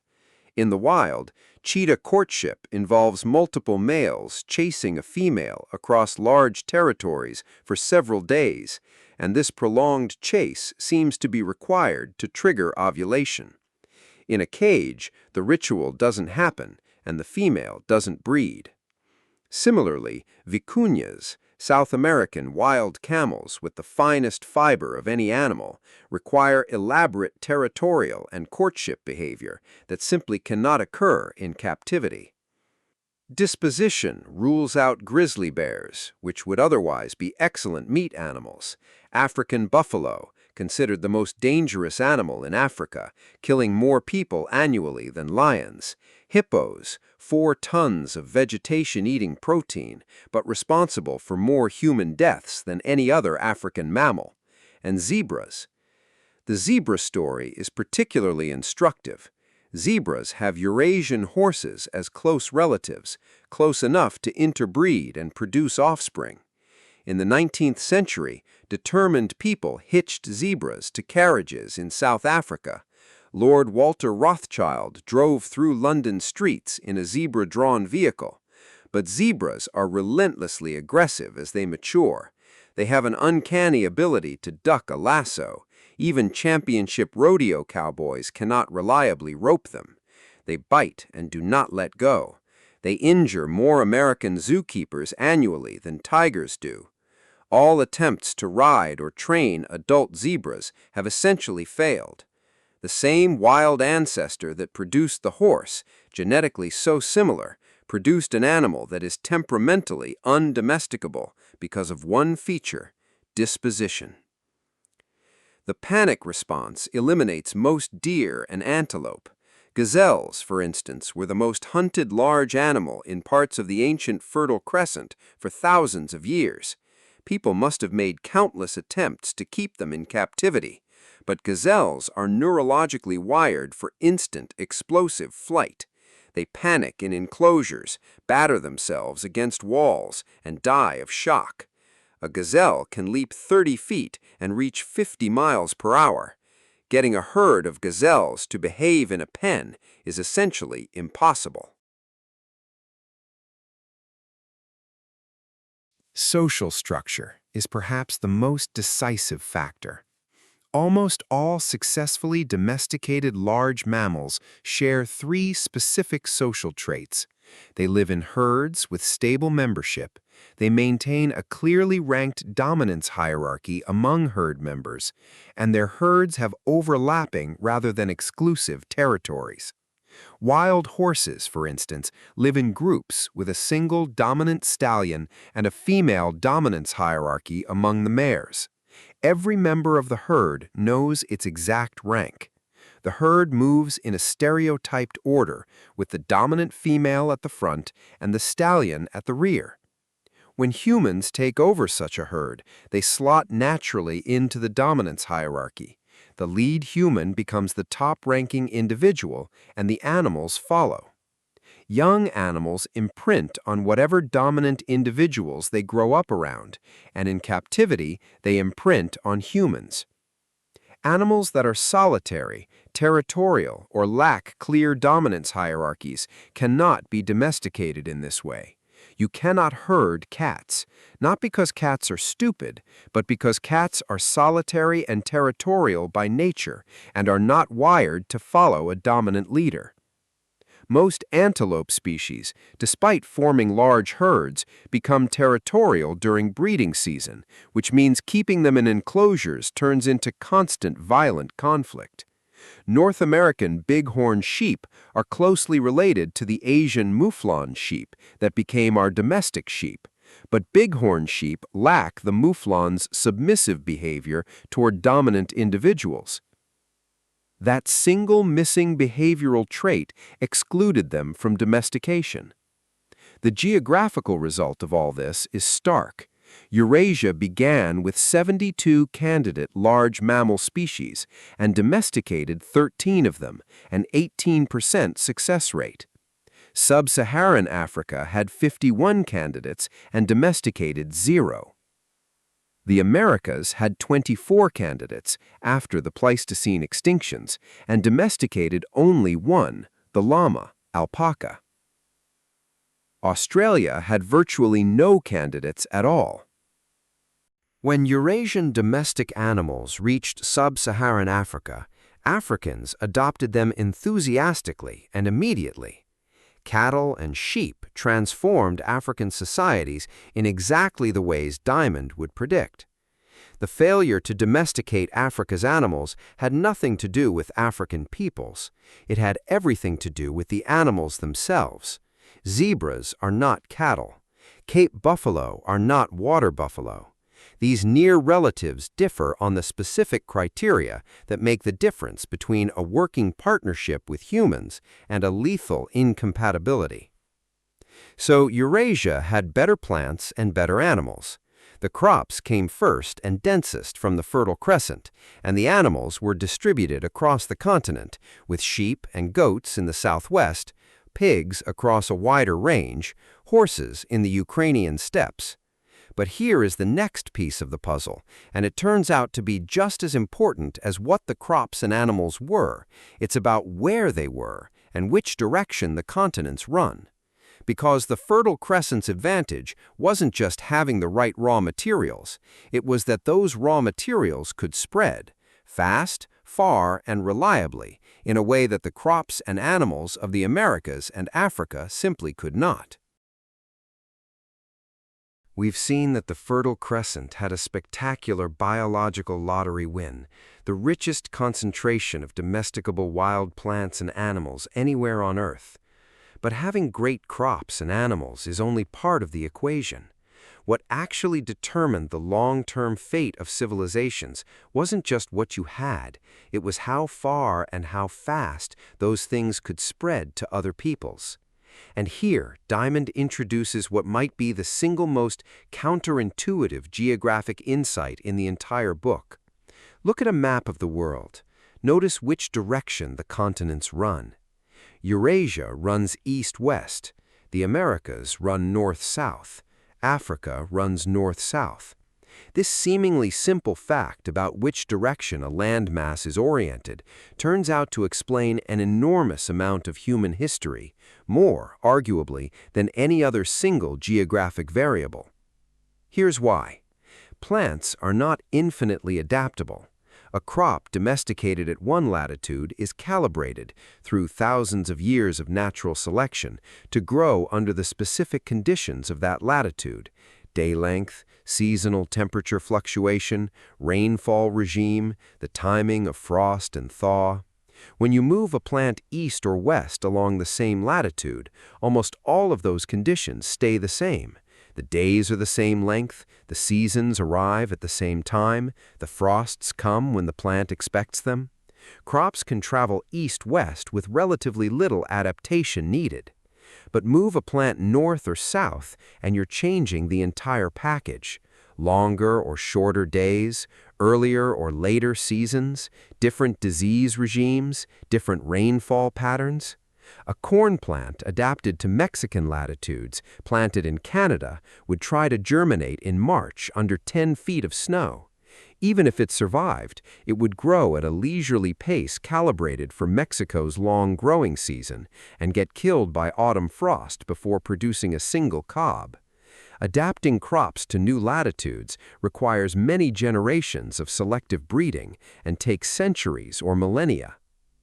The practical consequence is that Fertile Crescent crops, wheat, barley, lentils, peas, could spread rapidly east and west across Eurasia because the entire band from Ireland to Japan sits at roughly similar temperate latitudes. Once farming crossed from the Fertile Crescent into the Balkans around 6500 BC, it spread through Central Europe so rapidly that the first farmers from Poland to Holland are nearly contemporaneous in the archaeological record. By the time of Christ, Fertile Crescent cereals covered the 8,000-mile expanse from the Atlantic coast of Ireland to the Pacific coast of Japan, the largest continuous agricultural band in history. Farmers in Japan were eating crops whose wild ancestors grew in Iraq. The Sphinx and the pyramids were built by people eating bread made from grain originally native to the Tigris and Euphrates valleys, not to Egypt. This rapid east-west diffusion had a bonus effect that Diamond calls preemptive domestication. When a useful crop spreads quickly into a new region, it preempts the local domestication of wild relatives. If you can already grow productive wheat, there's no reason to spend generations developing a slightly inferior local alternative. Throughout Western Eurasia, Fertile Crescent crops spread so fast that most of their wild relatives were never independently domesticated. This is visible genetically. Most Fertile Crescent crop varieties today show a single domestication event, one origin, one spread. There was no need for multiple independent discoveries. Now contrast this with the Americas. Mesoamerica and the Andes are only about 1,200 miles apart, roughly the same distance as the Balkans from Mesopotamia. The Balkans received the full Fertile Crescent agricultural package within 2,000 years, but the Andes and Mesoamerica never exchanged their most valuable crops and animals in the entire pre-Columbian era. The llama and the guinea pig, domesticated in the Andes, never reached Mexico. The turkey and certain squashes, domesticated in Mexico, never reached the Andes. The crops that did make the journey, corn, manioc, sweet potato, took extraordinarily long to do so, and many never arrived at all. Why? Because between the cool highlands of Mexico and the cool highlands of the Andes lie 2,000 miles of tropical lowland, the jungles and hot coastal plains of Central America. A highland crop adapted to cool Andean conditions encounters a climate wall at those tropical lowlands that is just as effective as a mountain range or an ocean. Llamas simply couldn't survive the heat. Mexican corn, even after reaching South America, spread southward at a crawl, less than a third of a mile per year along the north-south axis. Africa shows the same pattern on an even larger scale. The Fertile Crescent's crops spread southward through Egypt, through the dry highlands of Ethiopia, and then stopped. Between Ethiopia and the Mediterranean climate zone of South Africa lie 2,000 miles of tropical conditions. Farmers in South Africa's Cape region have a Mediterranean climate perfectly suited for wheat and barley, but wheat and barley couldn't survive the crossing. The Fertile Crescent package arrived in South Africa only when Europeans brought it by ship in 1652, 8,000 years after those crops were first domesticated. African crops from the Sahel zone adapted to tropical conditions with summer rainfall and constant day lengths could spread east-west across Africa as wide tropical band, but they couldn't cross the barrier into the Mediterranean south or the temperate north. And here's where the axis argument extends beyond crops. Wheels, writing, metallurgy, and other technologies followed the same east-west corridors. The wheel, invented near Southwest Asia around 3000 BC, spread rapidly east to China and west to Europe within a few centuries along Eurasia's connected temperate corridor. The Mesoamerican wheel, yes, the Maya and others did invent the wheel, visible on children's toys, never reached the Andes. Writing developed in the Fertile Crescent and spread east to India and west to the Mediterranean. Mesoamerican writing systems flourished for 2,000 years but never reached the Andes. These technologies traveled along the same routes as the crops because the same connected agricultural societies that moved seeds also moved ideas. The result was that Eurasian societies accumulated advantages: more crops, more animals, more technology, more diseases, more political complexity, at a faster rate than societies anywhere else, not because they were smarter or more industrious, but because the geography of their continent allowed innovations to spread rapidly across a huge connected population. Every new crop, every new tool, every new technique moved east and west along Eurasia's axis, enriching society after society in a compounding chain. By 11,000 BC, all peoples were hunter-gatherers. By AD 1500, the accumulated 10,000-year gap in agricultural head starts had produced civilizations at wildly different stages of development. The next question is, what exactly did agriculture produce beyond just food? Because there are 4 specific downstream consequences of farming: germs, writing, technology, and political organization that turned that agricultural advantage into the actual weapons of conquest, starting with the most lethal one: disease. The continents are oriented differently. The plants were different, the animals were different, and all of that adds up to agricultural societies developing sooner and faster in Eurasia than anywhere else. But farming alone doesn't explain Cajamarca.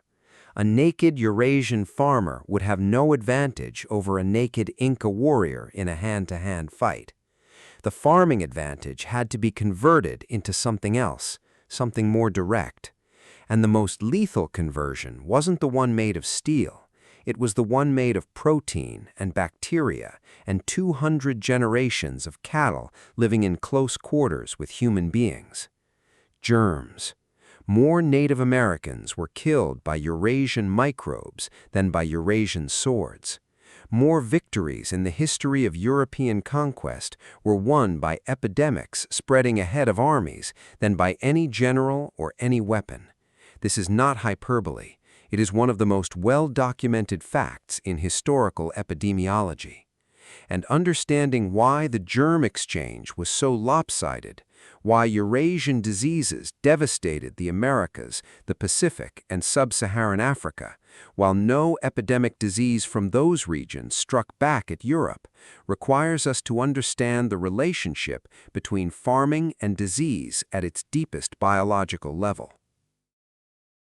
Microbes, like all living organisms, are shaped by natural selection. A pathogen's evolutionary interest is to spread, to move from one host to the next as efficiently as possible. The symptoms we experience as illness are, from the microbe's perspective, clever delivery mechanisms. Flu makes you cough and sneeze, launching a cloud of viral particles toward potential new hosts. Cholera triggers massive diarrhea, contaminating water supplies. Rabies makes dogs bite. Smallpox creates infectious skin lesions. Every symptom is, at least in part, the microbe exploiting your body's mechanisms for its own transmission. The disease doesn't make you sick out of malice. It's just doing what evolution rewarded. Most of the great epidemic diseases of human history, smallpox, measles, flu, tuberculosis, plague, cholera, share a specific set of characteristics. They spread rapidly from person to person. They are acute. They kill or cure quickly. Survivors develop lasting immunity. And crucially, they don't persist in animals or soil between outbreaks.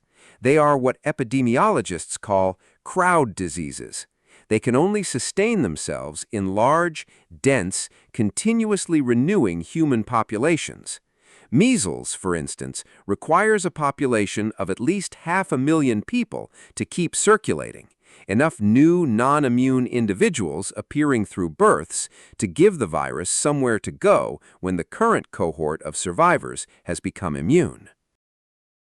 This means crowd diseases could not have evolved before agriculture. Hunter-gatherer bands of a few dozen people cannot sustain a pathogen that kills or immunizes its host within weeks. The disease would simply run out of new victims and burn itself out.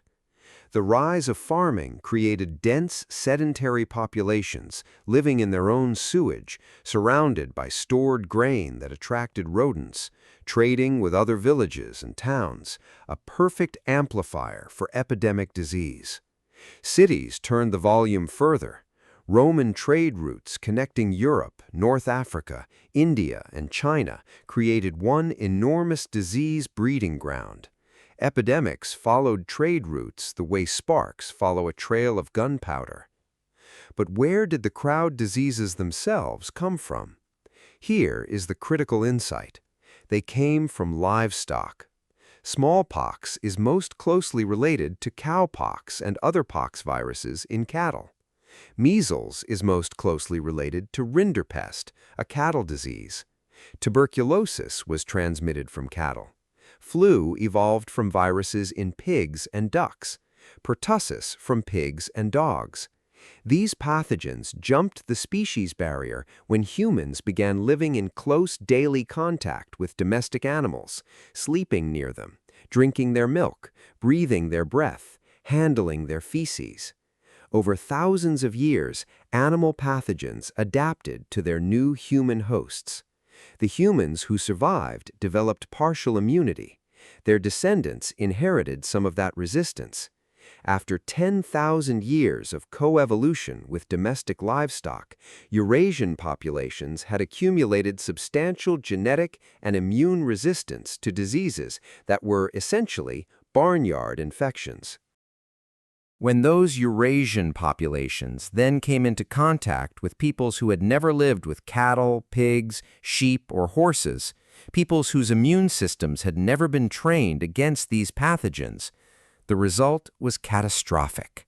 By the most careful modern estimates, the pre-Columbian population of the Americas was around 20 million people. Within a century and a half of Columbus's arrival, it had fallen by approximately 95%. Smallpox reached the Aztecs before Cortez's second assault and killed nearly half the population, including Emperor Cuitlahuac. It reached Peru before Pizarro and triggered the civil war that left the Inca Empire divided and vulnerable. Epidemic diseases spread overland from the first points of Spanish contact, racing ahead of any European soldier into populations that had no warning, no immunity, and no history of anything like what was happening to them. Why didn't Native American diseases strike back at Europe? This is the question that haunts any honest account of this history, and Diamond's answer is structural rather than moral. The Americas had only 5 domesticated animals: turkey, llama/alpaca, guinea pig, Muscovy duck, and dog. These animals were kept in smaller numbers, were less intimately associated with humans, and were not the kind of close-contact herd animals from which crowd diseases typically jump to humans. Llamas were never kept indoors. People didn't drink llama milk. No one nursed llama piglets at the breast, as New Guinea Highlanders do with pigs. The critical evolutionary intimacy between large herds of livestock and dense human populations, the intimacy that generates human epidemic disease, simply didn't exist in the Americas at the same scale. And the reason it didn't exist was that most of the Americas' large mammals had gone extinct 13,000 years ago when humans first arrived. The germs exchange was not designed. It was not a strategy. It was simply the downstream consequence of a 10,000-year difference in the history of livestock domestication, which was itself the downstream consequence of which wild animals happened to survive on which continent.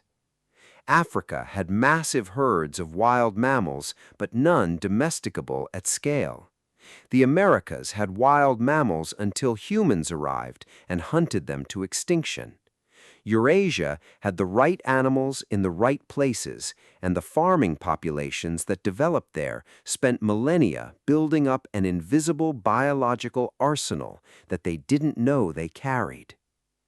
The germs were the deadliest of the four horsemen of Eurasian conquest, but they rode alongside three others: writing, technology, and political organization.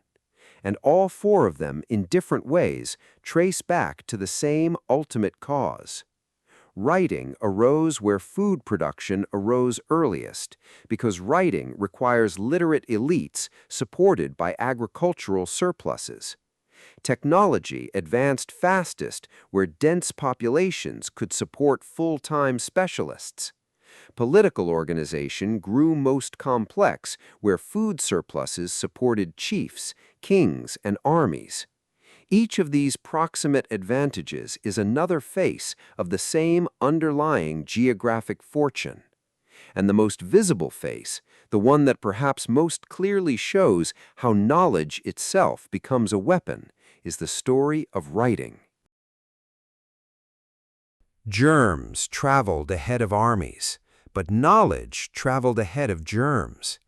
And in the story of how some civilizations came to know vastly more than others, how some could navigate oceans, record histories, coordinate empires, and transmit intelligence across time, writing is the central mechanism. This chapter is the story of how writing was invented, how it spread, and why it matters so much that it appeared where it did. Start with something that sounds obvious but isn't. Writing was invented only 2 or possibly 3 times in all of human history. In Sumer, sometime before 3000 BC, in Mexico, sometime before 600 BC, and possibly in China, around 1300 BC, though that one is still debated. Every other writing system that has ever existed, every alphabet, every syllabary, every logographic system, is either derived from those originals or was invented by someone who knew such a system existed, even if they didn't know the details. This near uniqueness of writing's invention is the first important clue. Writing is extraordinarily difficult to create from scratch. It requires solving, independently, a set of profound conceptual problems that most people today have never consciously thought about. You have to figure out how to represent continuous spoken language as discrete symbols. You have to choose whether your symbols represent individual sounds, syllables, or whole words. You have to invent conventions for direction, spacing, and ordering. You have to figure out how to handle sounds that can't easily be depicted. None of this is obvious. The fact that humans managed it independently only 2 or 3 times in millions of years tells you something about how hard it actually is. Diamond traces the development of Sumerian cuneiform with the same precision he brings to everything else.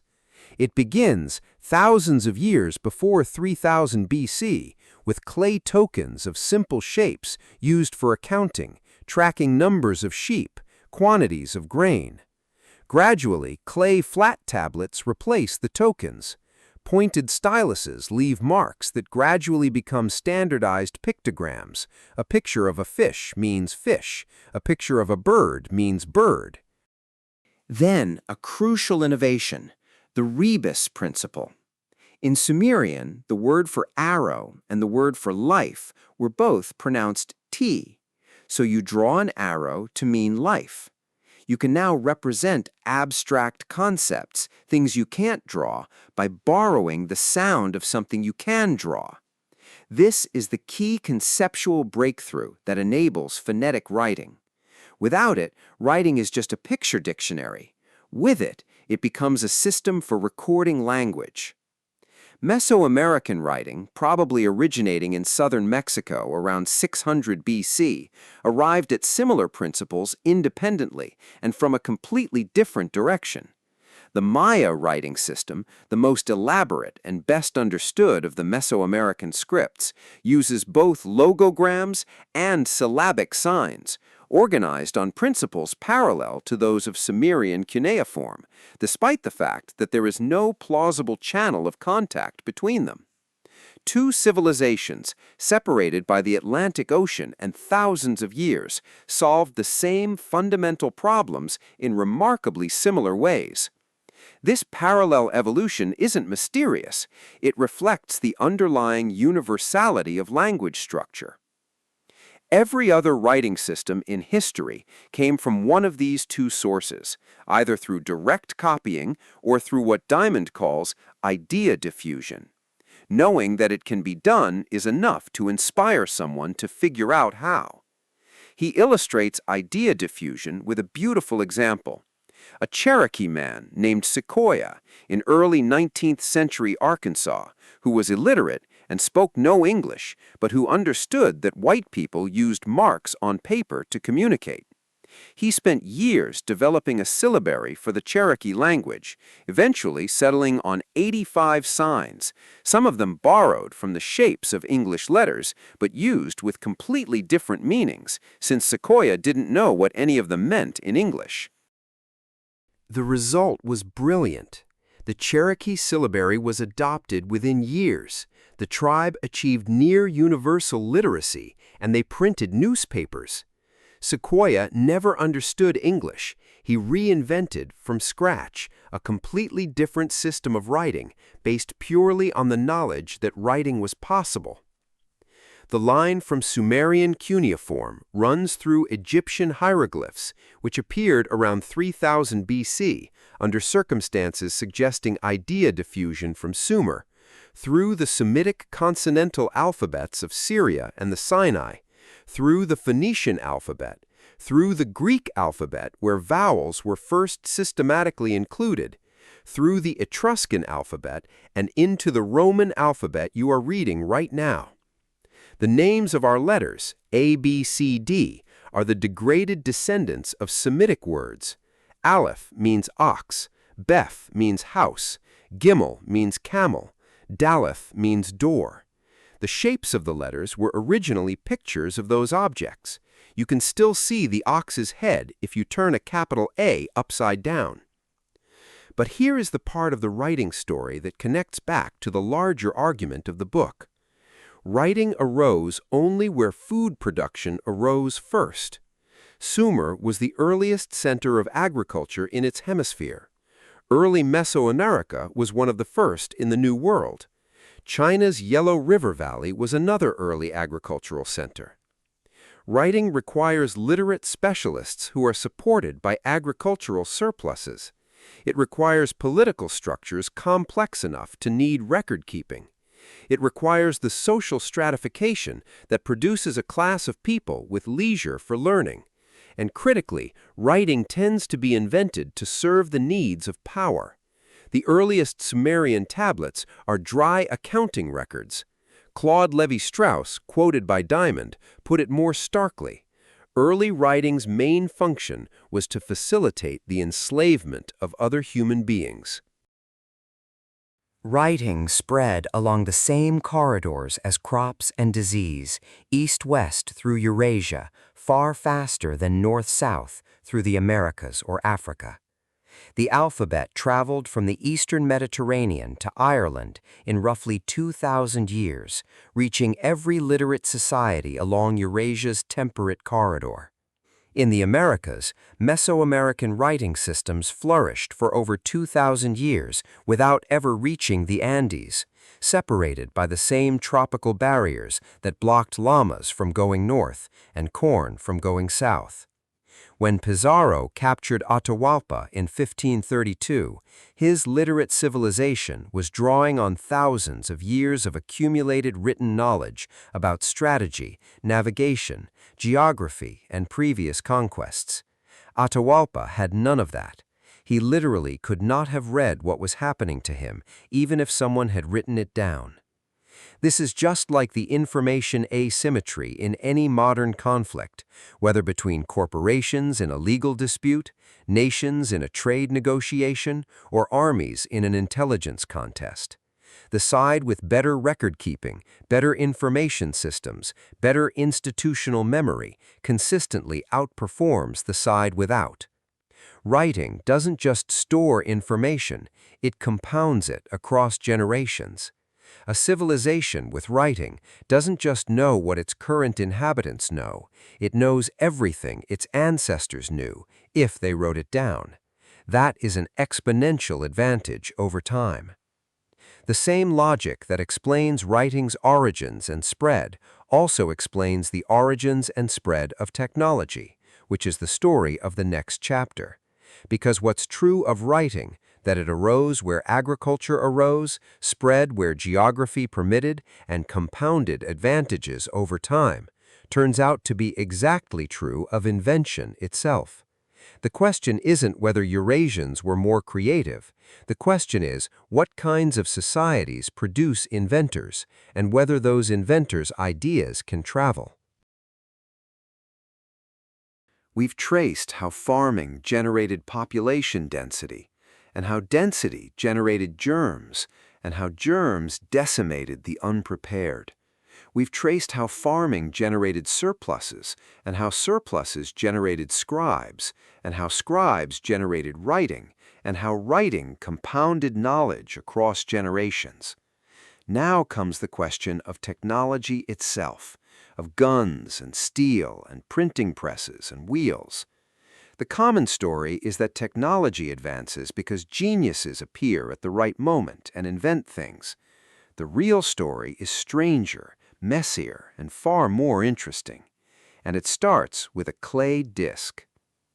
In 1908, archaeologists excavating the ancient Minoan palace at Phaistos on the island of Crete found a remarkable object, a small, flat disc of baked clay about 6.5 inches across, covered on both sides with 241 signs arranged in a spiral.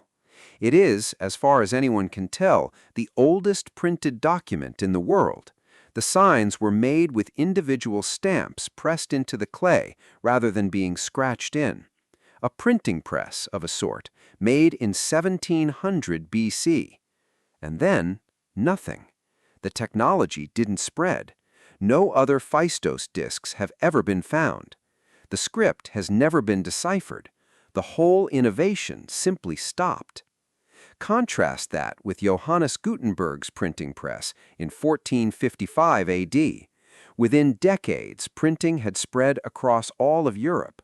Within a century, it had transformed religion, science, politics, and literature. Why did Gutenberg's invention explode while the Phaistos printer's innovation vanished? The difference wasn't intelligence or creativity. The difference was that Gutenberg was building on a foundation of accumulated technologies: paper from China, ink development, metallurgical advances for movable type, screw presses already used for wine and olive oil, and an alphabetic script with only 26 letters to cast rather than thousands of characters. The Phaistos printer had none of these. The components that make technology transformative aren't just the core invention, they're the entire scaffolding of accumulated prior technologies that the inventor can combine. This is the central insight of this chapter. Technology is autocatalytic. It catalyzes itself. Each new invention makes the next invention easier to achieve because inventors can now build on more prior work. Technology accelerates for the same reason that compound interest accelerates. The base keeps growing, and every period builds on a larger base. This explains why the last 200 years have produced more technological change than the previous 2,000, which produced more than the previous 20,000. We're not smarter than our ancestors. We're standing on a much larger pile of accumulated prior knowledge. And this changes how we think about invention in general. The myth of the lone genius, the Edison in his lab, the Newton under the apple tree, systematically misleads us about how technology actually develops.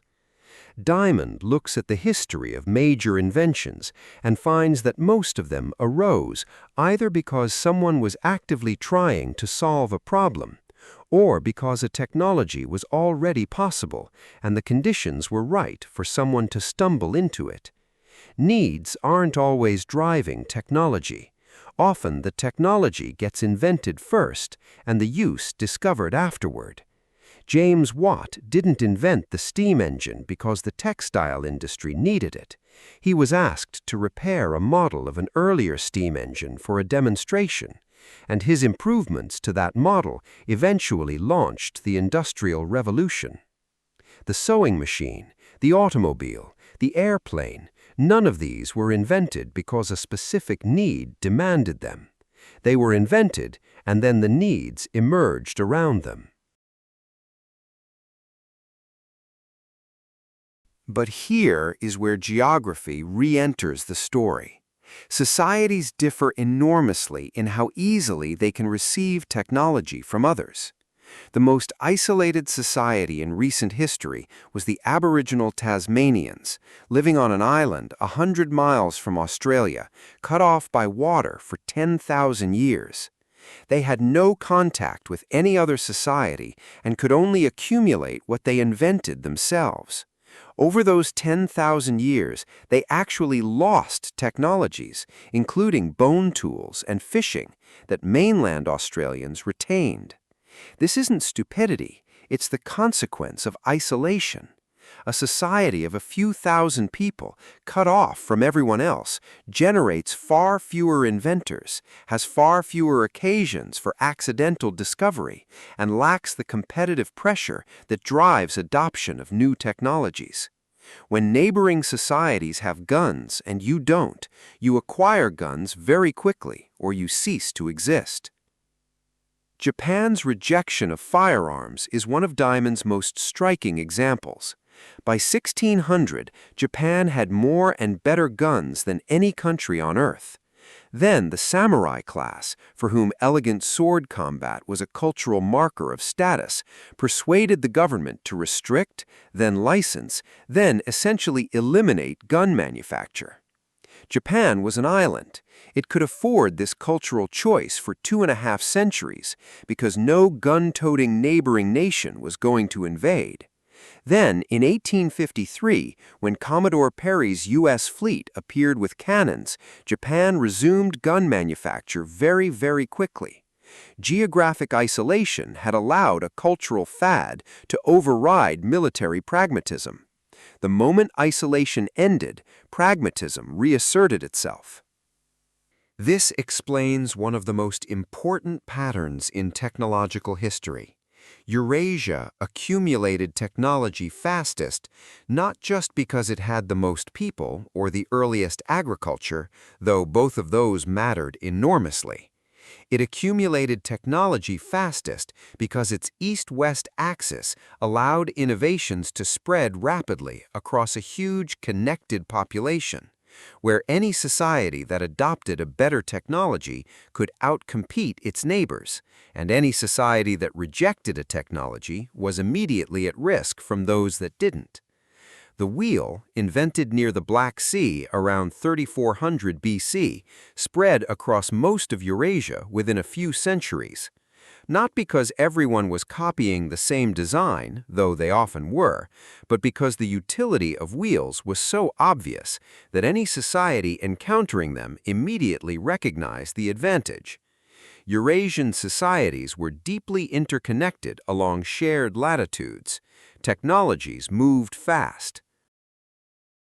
In the Americas, the Mesoamerican wheel and the Andean llama coexisted for 4,000 years without ever meeting each other, separated by tropical lowland barriers that were harder to cross than the 7,000 miles between France and China at the same latitude.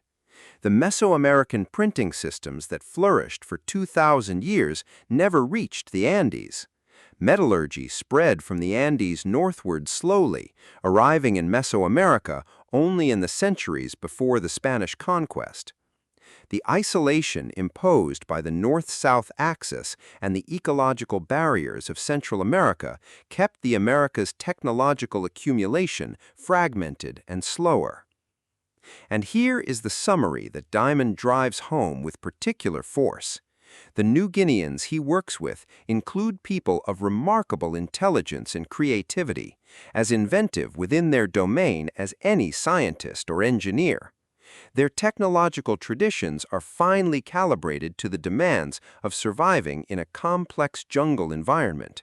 But their ingenuity was directed toward those problems, not toward building printing presses or blast furnaces, because the latter required a foundation of prior accumulated technology that simply hadn't been built yet in New Guinea, for geographic and historical reasons having nothing to do with the people themselves. Eurasia's technological advantage by 1500 AD was not the product of superior human creativity.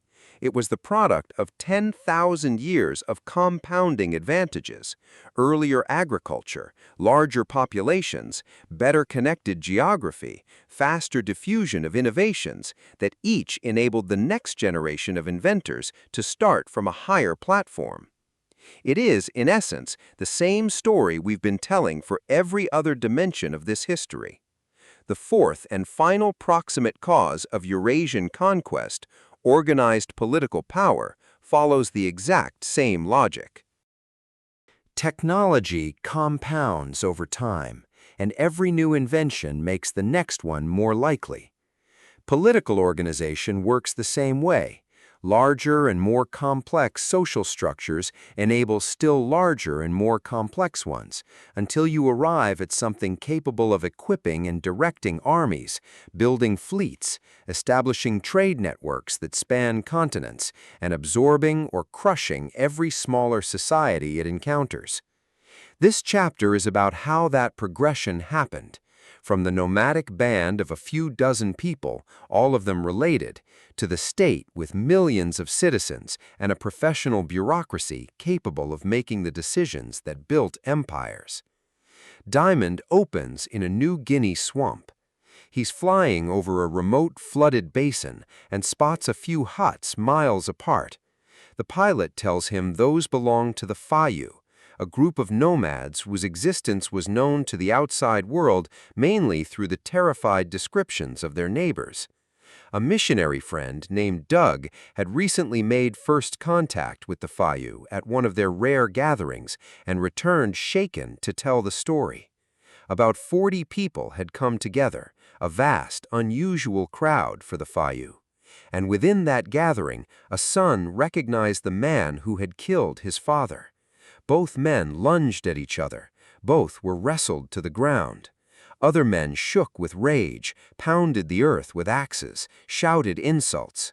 The tension held for several days. The Fayu had no mechanism for resolving serious disputes between individuals.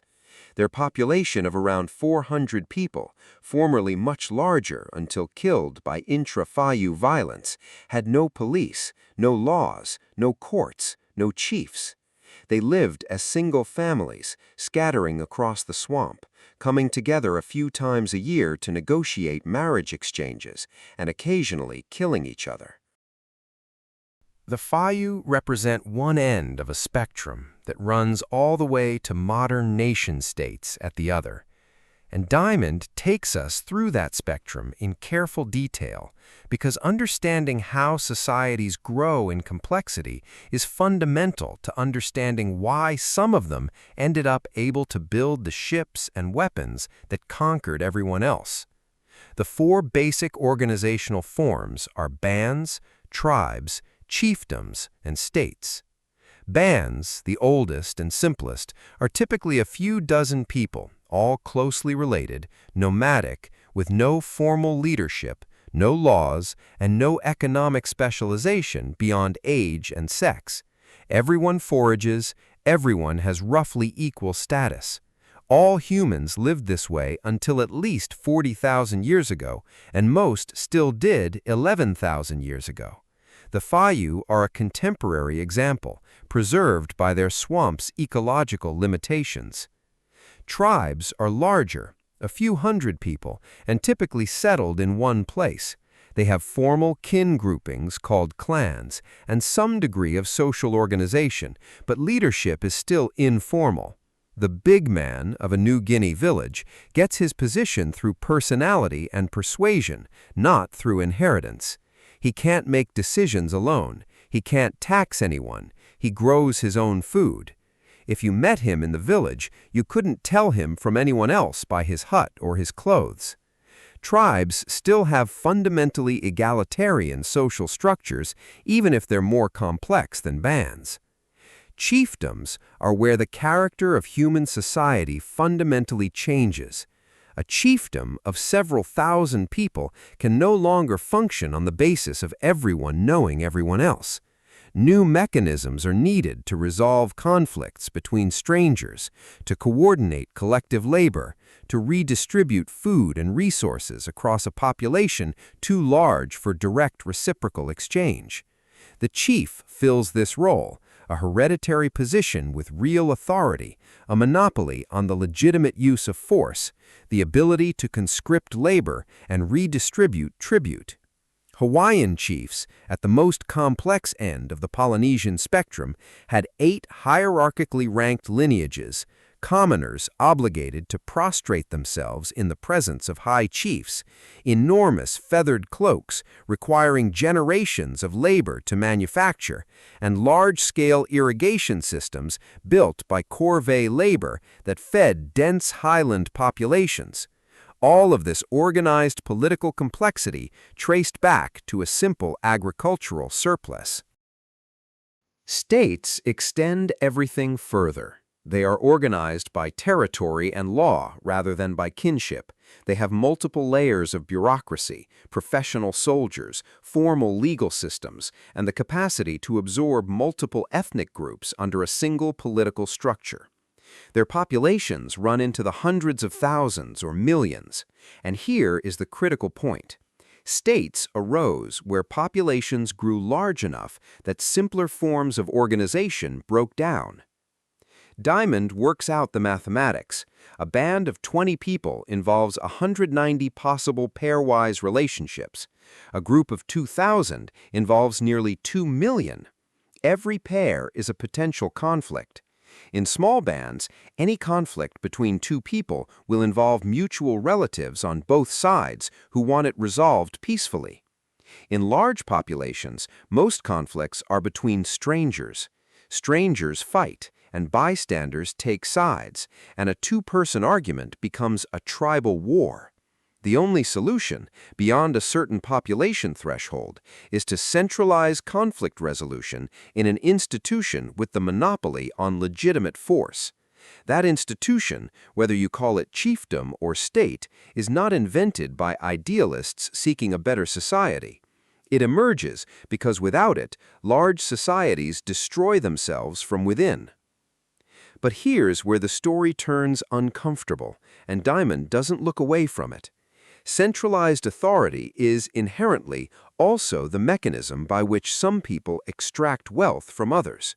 The chief doesn't just resolve conflicts. The chief collects tribute. The chief's family eats better than commoners. The chief's lineage controls land, marriages, and information. Diamond calls this kleptocracy, rule by theft, and he argues that the difference between a kleptocrat and a statesman is one of degree, not of kind. Both use centralized power to extract tribute. The question is what fraction of that tribute gets redistributed as public goods. George Washington and President Mobutu of Zaire both held centralized authority extracted from their populations. Washington spent most of it on infrastructure and common defense and didn't enrich himself. Mobutu kept billions and left his country without a functioning telephone system. Diamond is being deliberately provocative here, but the logic is sound. The mechanism is the same. The moral outcome depends on cultural, institutional, and individual factors that vary enormously. So how do elites maintain their position when they're taking more than they return? Diamond identifies 4 strategies that have recurred throughout history. They disarm the populace and keep weapons for themselves, far easier to do now with industrial weapons than it was with spears. They redistribute enough tribute to keep people content. They use their monopoly on force to maintain order that genuinely benefits everyone. Murder rates in band and tribal societies are actually very high, and centralized authority that suppresses internal violence is not nothing. And they construct ideologies, most importantly religions, that justify the hierarchy. Hawaiian chiefs were divine. The Inca emperor was the son of the sun, the divine right of kings in medieval Europe. All of these are cultural technologies for making people accept an unequal distribution of resources by embedding that inequality in a sacred cosmological order. Religion in this context isn't primarily about answering questions about death or the nature of the universe. It's about social cohesion. Shared religious belief gives unrelated strangers, the majority of the population in any state larger than a few hundred people, a common identity and a common reason not to kill each other. And it gives soldiers a motive to die in battle on behalf of people they've never met. Fanaticism in war, Diamond notes, was probably impossible in band and tribal societies. It requires a level of abstract identity. I die for my people, my God, my nation, that bands and tribes, bound together by actual kinship rather than ideological affiliation, simply don't generate. The practical consequence is that states beat chiefdoms, which beat tribes, which beat bands, every time the two types meet and the conditions of conflict are otherwise roughly equal. Not because states are morally superior, but because they can concentrate force, sustain armies in the field, absorb losses, and replace leaders without collapsing. When Spanish conquistadors arrived in the Americas with a small force backed by the political, economic, and military infrastructure of a European state, they were facing chiefdoms and states that, while formidable, were at earlier stages of a process that had been playing out in Eurasia for much longer. The outcome at Cajamarca was not foreordained by any moral or biological hierarchy. It was the product of a very long sequence of historical causes that began with geography and agriculture and ended with political organization, writing, germs, and steel. And all of those proximate causes trace back to the same roots. The next part of the book tests this framework against the actual histories of specific regions, beginning with the people who inspired the whole inquiry, the people of New Guinea and Australia, whose story is stranger and more instructive than almost anyone realizes. We've been building a framework. Bands to tribes to chiefdoms to states, each layer more capable of concentrating force, sustaining armies, absorbing smaller societies. And Diamond promised to test that framework against real history. He starts with the people who gave this whole inquiry its name, Yali's people, New Guinea, and their neighbors across a narrow strait of water who seem at first glance to be the most puzzling case in all of human history. Diamond opens with a personal story. He and his wife Marie are hiking through the Australian desert near a town called Menindee, heading to see Aboriginal rock paintings. They bring plenty of water. It's noon. The air, Diamond says, felt like breathing inside a Finnish sauna. By the time they reach the paintings, the water is gone, the paintings hold zero interest, and Diamond starts hallucinating, seeing a species of bird he knows doesn't exist. They turn back, they make it to the ranger station, collapse into chairs, and drain the water cooler. Sitting there, Diamond reflects that the Aboriginal Australians who made those paintings had spent their entire lives in that desert, not visiting it, living in it, finding food in it, without air conditioning, without a water cooler, without anything Europeans would recognize as basic comfort. And yet, the standard European story had always been the opposite, the Aborigines as primitive, backward, barely above animals, in the words of one early French explorer. It seems, at first, like a perfect controlled experiment. Same continent, different peoples. Europeans arrived and within decades had a literate, food-producing industrial democracy. Aborigines had been there 40,000 years and still had stone tools. Doesn't that prove something about the people themselves? Diamond says the logic is seductive and completely wrong, and the correction he offers is so simple it almost stings. White English colonists did not create anything in Australia. They imported everything. Every crop, every animal, every metallurgical technique, every political institution, every germ.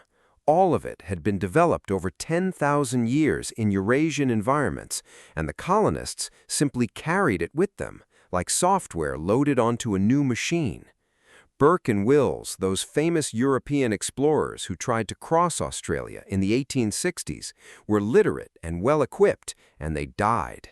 They died within a month of offending the Aboriginal people who had been feeding them. Intelligence was not the variable. Accumulated technology was.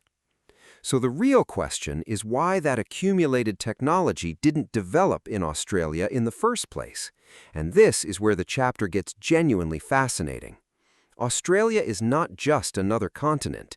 It is the driest, flattest, most infertile, climatically most unpredictable, and biologically most impoverished landmass on Earth. Its soils are ancient and nutrient-leached. Its climate is dominated not by regular annual seasons, but by the ENSO cycle, El Niño, which delivers years of catastrophic drought, followed by years of catastrophic flood with no reliable rhythm. You cannot farm reliably under those conditions, and the attempted European farms learned this the hard way, with herds building up in good years and dying wholesale in drought years. The Aborigines had solved this problem by not farming, by staying mobile, diversifying their food sources so that nothing could fail all at once, and by practicing what's called fire stick farming, deliberately burning the landscape to drive game, open up terrain, and stimulate the growth of food plants. It was a rational, sophisticated adaptation to an environment that simply would not support sedentary agriculture. And Australia had almost nothing to domesticate. The 56 wild grass species with the heaviest grains worldwide include only 2 Australian species, both near the bottom of the list. Australia's large mammals had been hunted to extinction when humans first arrived 40,000 years ago. The one foreign animal that arrived later, the dingo, a dog that showed up from Asia around 1500 BC, got adopted as a companion and watchdog, but not as a food animal or a herding tool. New Guinea, right next door, is a completely different story. The New Guinea highlands were developing agriculture 9,000 years ago. Drainage ditches for swamp farming appear in the archaeological record by 7000 BC. New Guineans domesticated their own local plant species, sugarcane, bananas, yams, and taro. And when pigs and chickens arrived from Southeast Asia, they integrated them into a functioning agricultural system.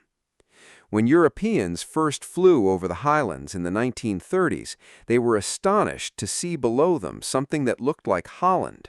Broad valleys completely deforested, drained fields covering entire valley floors, villages dotted across the landscape, 1 million people farming with stone tools. Why didn't any of that reach Australia? Only 90 miles of water separates them, and there were inhabited islands all the way across. There was trade, there was intermarriage.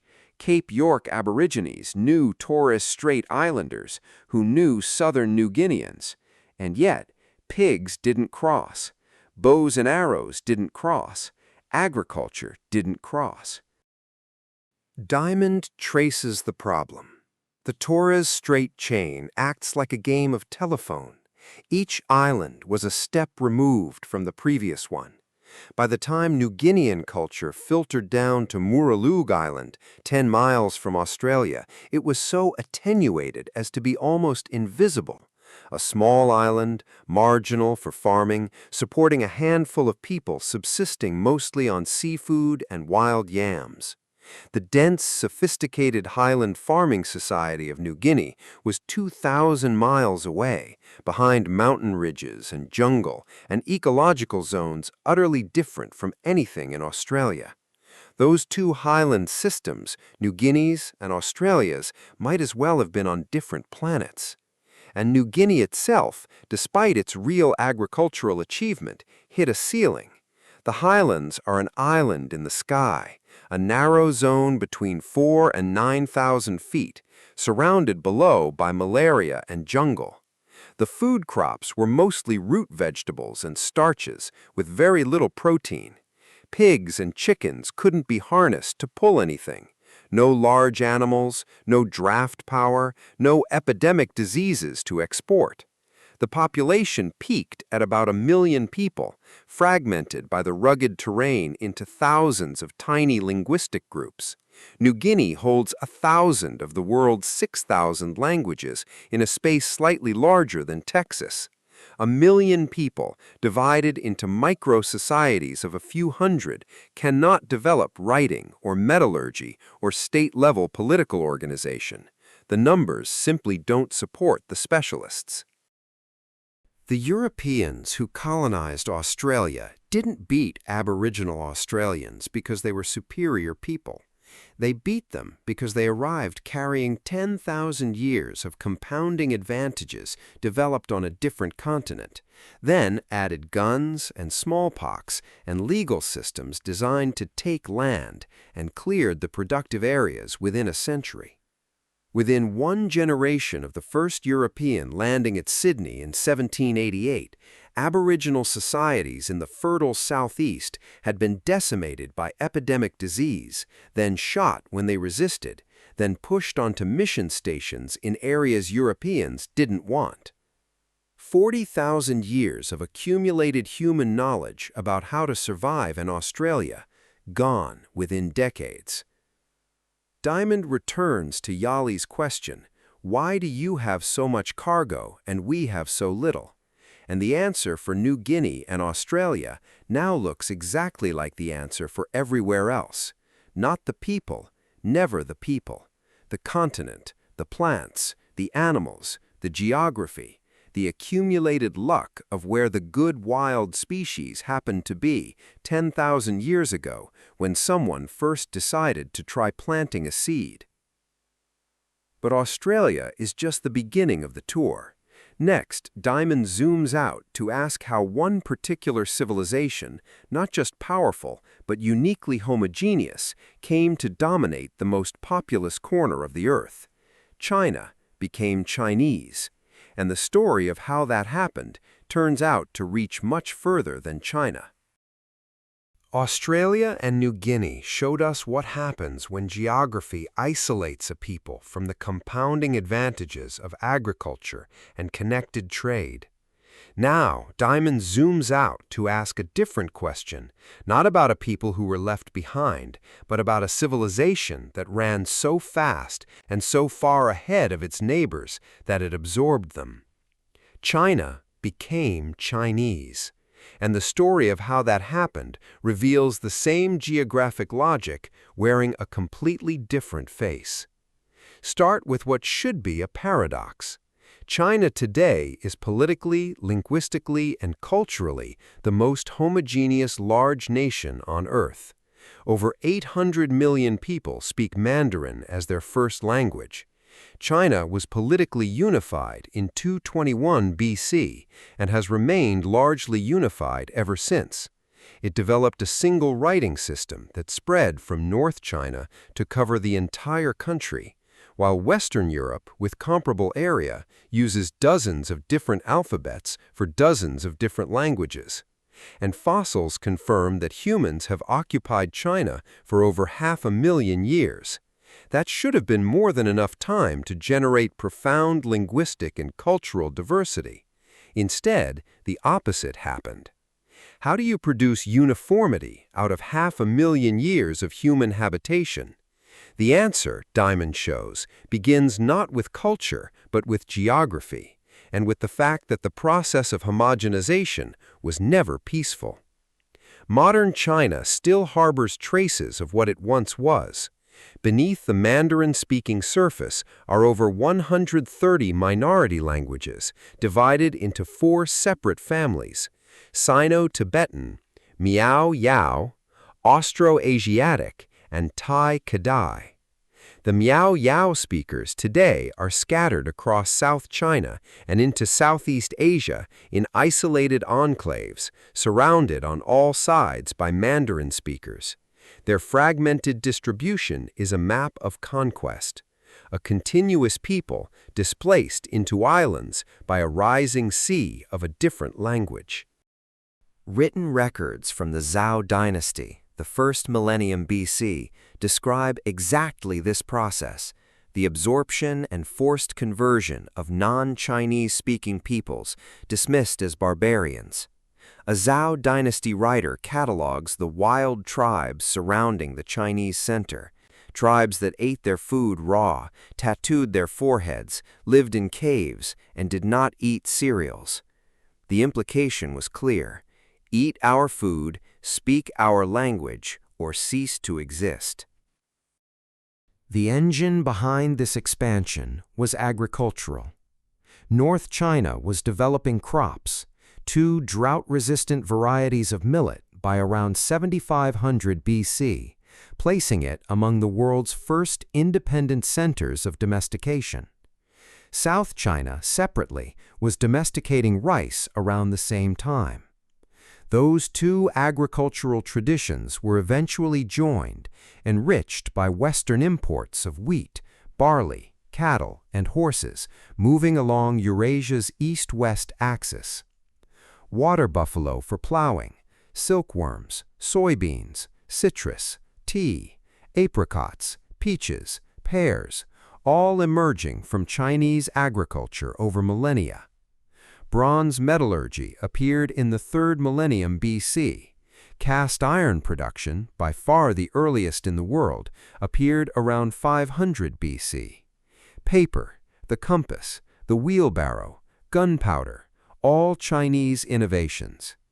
Writing, perfected in North China, spread southward and preempted any rival systems, just as Fertile Crescent crops had preempted independent domestication across much of Eurasia. China's north-south axis would normally have slowed the spread of crops and technology, and it did slow things compared with the east-west Eurasian corridor. But Diamond notes a crucial difference from the Americas and Africa. China's north-south distances were smaller, and the continent is transected not by desert or narrow isthmus, but by 2 great east-west river systems, the Yellow River in the north and the Yangtze in the south, eventually connected by canals. These rivers allowed crops and ideas to move efficiently between coast and interior. They provided the geographic infrastructure for the cultural integration that eventually became political integration. The result was that by the 1st millennium BC, Chinese-speaking states organized around North Chinese models had begun expanding into South China.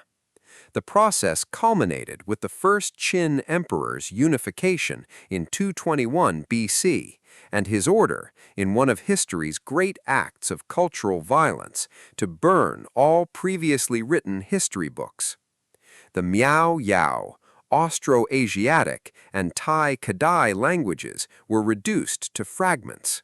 Papuan-like populations that may have once inhabited tropical Southeast Asia were replaced so thoroughly that only a handful of dark-skinned Negrito groups remain as evidence that anyone different was ever there. The expansion didn't stop at China's borders. Starting around the 4th millennium BC, Chinese-derived crops, pottery, and Neolithic technology spread southward from South China into tropical Southeast Asia, carrying South Chinese language families with them. The Burmese, Lao, and Thai arrived in their current homelands from South China within historical memory. The Korean and Japanese received rice from China in the 2nd millennium BC and bronze metallurgy by the 1st millennium BC. Japan adopted Chinese writing and uses it to this day, despite its poor fit to the sounds of Japanese, an eloquent testament to the prestige of Chinese cultural achievement. What China's story shows is the same dynamic as everywhere else, but playing out at continental scale. An early agricultural head start generated population density. Density enabled political organization. Political organization enabled the military and administrative capacity to expand and absorb. And China's particular geography, the connecting rivers, the manageable north-south distances, the east-west connectivity to the rest of Eurasia, allowed the process to run faster and further than it ran anywhere else in the world. The paradox dissolves. China isn't monolithic because the Chinese were always a single people. China is monolithic because one agricultural tradition, originating in the Yellow River Valley, was sufficiently productive, sufficiently connected, and sufficiently organized to absorb, displace, or convert almost everyone else. 500,000 years of diversity reduced over a few thousand years to something that looks from the outside like it was always there. And the people doing that absorbing were not just moving across land. One branch of the South Chinese agricultural expansion did something that nobody else in history had done at anything like the same scale. They got in boats. And what happened next covers more of the Earth's surface than any other human migration story before Columbus. One branch of South China's agricultural expansion got in boats, and what they did over the next 3,000 years is arguably the most astonishing human migration story before Columbus, covering half the circumference of the Earth, settling islands from Madagascar to Easter Island, and doing it in wooden canoes without instruments or charts. Diamond opens with a scene in a store in Jayapura, the capital of Indonesian New Guinea. He's there with 3 friends, Ahmad, an Indonesian government officer from Java, Wiwar, a New Guinea Highlander, and Sawakari, a coastal New Guinea lowlander. The store is run by Ping Hua, who's Chinese. 5 people in a small space. The comedy begins immediately. Ahmad has never been in a mountain forest and has no idea how to hold an axe. He tries to offer Wiwar a plastic comb. It snaps in two on contact with Wiwar's tightly coiled hair. Everyone laughs. But beneath the laughter, Diamond can feel the tension. Ping Hua hides his Chinese newspaper when he sees Ahmad. Chinese writing is technically illegal in Indonesian New Guinea. Ahmad later explains he won't go into the forest because New Guineans would kill anyone with straight hair like his, far from army backup. Wiwar and Sawakari, within days, nearly fight each other with axes. These 4 men represent 4 separate waves of people who moved through this part of the world over the last 40,000 years. And understanding how they got there and why some waves succeeded and others were absorbed is the subject of this chapter. Start with an apparent paradox. Java and the Philippines have been inhabited for 1 million years. That's plenty of time to develop profound genetic and linguistic diversity. Instead, most of Indonesia and the Philippines is remarkably homogeneous.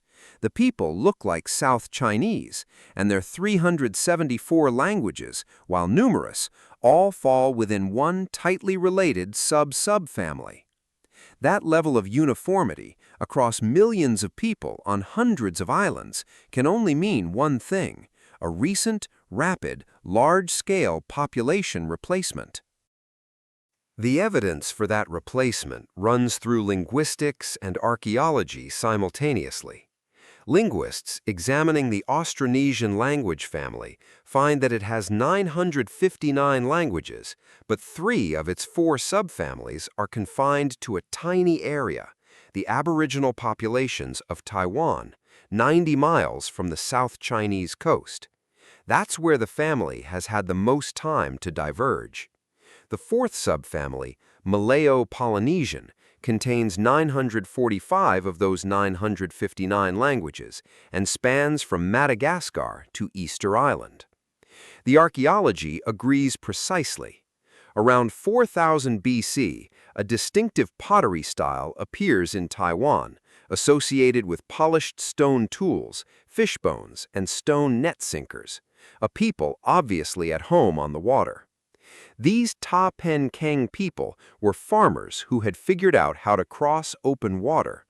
Within a millennium, their hallmarks appear in the Philippines, by 2500 BC in Indonesia. By 1600 BC, they had reached the coast of New Guinea. The single technology that made this possible was the double outrigger sailing canoe. 2 logs lashed parallel to the hull, preventing capsizing in ocean swells. Diamond describes riding in a dugout canoe on New Guinea rivers with the constant terror of tipping, because dugouts are inherently unstable. The outrigger solved that problem and opened the Pacific. What happened when these Austronesian farmers hit Indonesia was total replacement. The original Indonesian inhabitants, probably related to New Guineans, dark-skinned with tightly coiled hair, simply vanished. Their genes vanished. Their languages vanished. The farmers had numbers, weapons, watercraft, and epidemic diseases. But then the Austronesians hit New Guinea, and nothing happened. Diamond's friend Weewar still has his dark skin and coiled hair. The New Guinea highlands speak Papuan languages unrelated to anything else on Earth. The reason is exactly what we'd predict. New Guinea already had a dense, food-producing population. By the time Austronesians arrived, the highlands had been under intensive agriculture for 6,000 years. They didn't need what the Austronesians offered, and they were far too numerous to be displaced. But east of New Guinea lay something the Austronesians had never encountered: empty ocean. Around 1200 BC, a distinctive new pottery style, decorated with intricate geometric patterns, called lapidoware, appears simultaneously across Fiji, Samoa, and Tonga. No previous human had ever been there. The Lapita people weren't just moving between inhabited islands, they were sailing into the unknown, founding communities on islands that had been uninhabited since the planet formed. This expansion moved at a speedboat pace. By the early centuries AD, Lapita descendants had pushed into eastern Polynesia, reaching the Marquesas. From there, further voyages north to Hawaii, east to Easter Island, southwest to New Zealand. The task of exploring the Pacific was completed by Asians in wooden canoes, barely a century before Europeans even entered the Pacific. Diamond ends the chapter with a summary that stretches from Thailand to Easter Island. The descendants of South Chinese farmers colonized most of the Pacific, not because they were inherently superior sailors, but because the same compounding process that generated Chinese civilization generated their population density, technology, and maritime skills. 2 hemispheres of human civilization had been developing in parallel for 13,000 years, and they were about to collide. The full accounting of that collision, why it went the way it did, and why it could not have gone any other way, is next. 2 hemispheres of human civilization had been developing separately for 13,000 years. The collision between them, when it finally came, was the largest population replacement in recorded human history. Diamond comes back to where the book started: Cajamarca, Pizarro, Atahuallpa, but this time with the full weight of everything we've learned. Not just what happened, but why it could not have happened any other way. The starting point is a direct comparison: Eurasia in 1492 versus the Americas in 1492.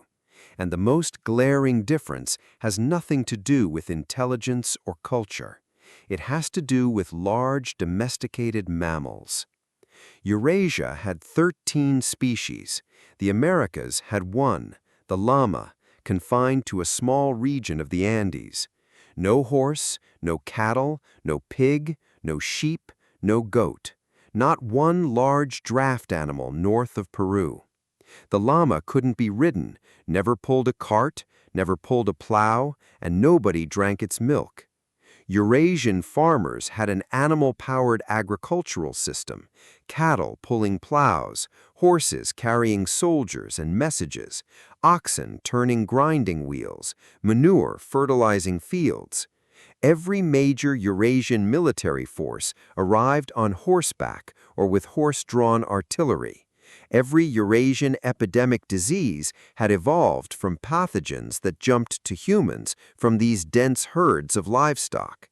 And every single one of those advantages was simply absent from the Americas, not because Native Americans were incapable of creating them, but because the large mammals that would have enabled them had been hunted to extinction 13,000 years earlier. Think about what that single difference implies. The horse arrived in the Americas not through millennia of domestication, but through Spanish conquest, and Native Americans adopted it almost immediately. The Comanche, the Lakota, the Navajo became famous horsemen within generations of first seeing one. The horse transformed plains societies as rapidly and completely as it would have if they'd had millennia to adapt. The capacity was there, the animal wasn't. Diamond walks through the other gaps systematically. Agriculture was widespread in the Americas, but constrained in ways that mattered enormously. Corn, the America's staple grain, had to undergo thousands of years of dramatic genetic transformation from its wild ancestor, teosinte, tiny rock-hard seeds in a rock-hard casing, before it became a productive crop. Fertile crescent wheat was already largely productive when first domesticated and spread rapidly. Native American farmers were still doing significant hunting alongside their farming as late as European contact because they had no choice. Their domestic species didn't provide enough protein. Then the barriers. The Americas run north-south. Mesoamerica is separated from the Andes by 2,000 miles of tropical lowland. The Mesoamerican wheel never reached the Andes and the llamas. Mesoamerican writing systems, flowering for 2,000 years, never reached the complex Andean societies that might have adopted them. Corn took 3,000 years to travel 700 miles from Mexico's farmlands to the eastern United States. Compare this with fertile crescent crops spreading 8,000 miles from Iraq to Japan in a few thousand years. The Norse tried first. They established a colony in Greenland in 986 AD and visited North America around 1000. They failed because they came from a small, poor country at the wrong latitude. At subarctic latitudes, their iron tools and European livestock gave them no meaningful advantage over hunter-gatherers, who were the world's greatest masters of Arctic survival. Spain succeeded because all those conditions were different. Spain in 1492 was rich, populous, and backed by centuries of development in ocean-going ship technology. Spanish landfalls were at subtropical latitudes, perfectly suited for European food production. What followed was not a military conquest. It was a biological catastrophe with military accompaniment. Smallpox reached the Aztecs before Cortez's second assault and killed perhaps half the population. It spread to the Inca Empire before Pizarro arrived, triggering a civil war. The Mississippian chiefdoms were destroyed by disease advancing ahead of European explorers. The Mandans, the Sadlermute, dozens of smaller groups, wiped out by epidemics without a single soldier's involvement. The end result? the Americas' original population reduced by estimates ranging up to 95% in some regions, replaced by a mixture of Old World peoples whose presence traces ultimately to which continent happened to have the right wild grass seeds and the right large mammals in the right geographic configuration 10,000 years before any of this happened. Diamond closes with the question the whole book has been answering. The demographic transformation of the last 500 years has its roots in developments between 11,000 BC and 1 AD. That's the window in which the gap opened. Not in 1492, not in the minds of individual conquerors, in the Pleistocene extinctions, in the Fertile Crescent's ecological lottery, in the east-west axis of Eurasia, in the diseases of cattle and pigs. One continent remains, the continent where the book's framework faces its most complex test, Africa. One continent remains in Diamond's tour of world history, and it's the most complex case of all, Africa, the continent where humans originated, with more biological and linguistic diversity than anywhere else on Earth. And yet, by the 1400s, it had not produced the same level of centralized states or industrial technology seen in Eurasia. Why? The answer reveals a dramatic population replacement and a geographic lottery that shaped the modern world. Diamond opens in Namibia, walking through Windhoek. He notes the diversity, black Herero and Ovambo people, whites, and the Nama people, who look different from both. He sees a sign for Goering Street, not named for the Nazi, but for his father, a colonial administrator.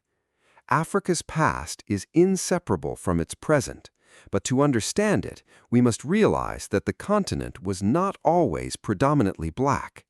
In 1000 AD, Africa harbored 5 of the world's 6 major human divisions: blacks, whites, African pygmies, Khaisan, and Asians. The distribution we see today is the result of a massive expansion that happened mostly within the last 3,000 years. To see the map of this conquest, you have to read the languages. Linguist Joseph Greenberg showed that Africa's 1,500 languages fall into 5 families. The most critical is Niger-Congo, which includes the Bantu subfamily, nearly 500 languages spread across sub-equatorial Africa. They are so similar they've been called 500 dialects of a single language. The most diverse subfamilies of Niger-Congo are crammed into a tiny area of Cameroon and Nigeria. That is the homeland. The Bantu spread south from there. Meanwhile, the Khoisan, the Click language people, and the Pygmies exist today in fragmented enclaves. This is the map of displacement, a formerly widespread people engulfed by an expanding population until only fragments remain. The engine of this displacement was farming. Around 3000 BC, the Bantu developed wet climate crops, yams, oil palm, adapted to the equatorial forest. As they moved south, their numbers exploded. Around 1000 BC, they acquired iron smelting and cattle. Iron tools plus high-calorie crops produced an unstoppable package. In one of the most rapid advances in prehistory, Bantu farmers swept south all the way to the Natal coast. The Khoisan hunter-gatherers had no iron and no way to sustain high population densities. Where the Bantu went, the Khoisan vanished or were absorbed. The famous Clicks survived only as acoustic fossils in the southernmost Bantu languages, like Xhosa. The Bantu stopped at the Fish River. Why? Because the Cape of South Africa has a Mediterranean climate with winter rains. Bantu crops, like sorghum and millet, require summer rains. That agricultural boundary shaped modern history. When Dutch settlers arrived at Cape Town in 1652 with their Near Eastern winter rain crops, they encountered only sparse Khoisan herders. If the Bantu crops had been able to grow there, the Dutch would have met a dense, iron-working farming society that would have likely blocked colonization. Then there's Madagascar. Diamond calls it the single most astonishing fact in human geography. Though it's 250 miles off the African coast, its language is Austronesian, specifically related to languages in Borneo, 4,000 miles away. Prehistoric people in wooden canoes crossed the Indian Ocean and colonized an island they didn't even know existed. Their arrival brought Asian crops like bananas and yams to Africa, fueling further Bantu growth. But Africa faced structural hurdles Eurasia did not. The domestication gap. Africa has massive megafauna, zebras, hippos, rhinos. But as we learned with the Anna Karenina principle, none were domesticable. Zebras are too aggressive, rhinos are too dangerous. Africa's animals failed the tests that Eurasian cows and horses passed. The axis problem. Like the Americas, Africa runs north-south. Egypt's wheat and barley couldn't cross the Sahara. Tropical crops couldn't cross into the temperate south. Geography acted as a series of filters that slowed the spread of technology and agriculture. Europe's colonization of Africa was not about a difference in human capability. It was about which continent had the right wild species, at the right latitude, with the right orientation. The Bantu expansion proves that when Africans had the right package of crops and tools, they expanded and dominated, just as Eurasians did. Diamond has now traced this argument across every inhabited region. The framework is complete. We see a world shaped not by biological hierarchy, but by a 10,000-year sequence of geographic luck. Africa showed us the same engine running on the same fuel, producing the same pattern. A farming people with the right crops and the right animals, moving into territory occupied by people who had neither, and absorbing or displacing them over centuries.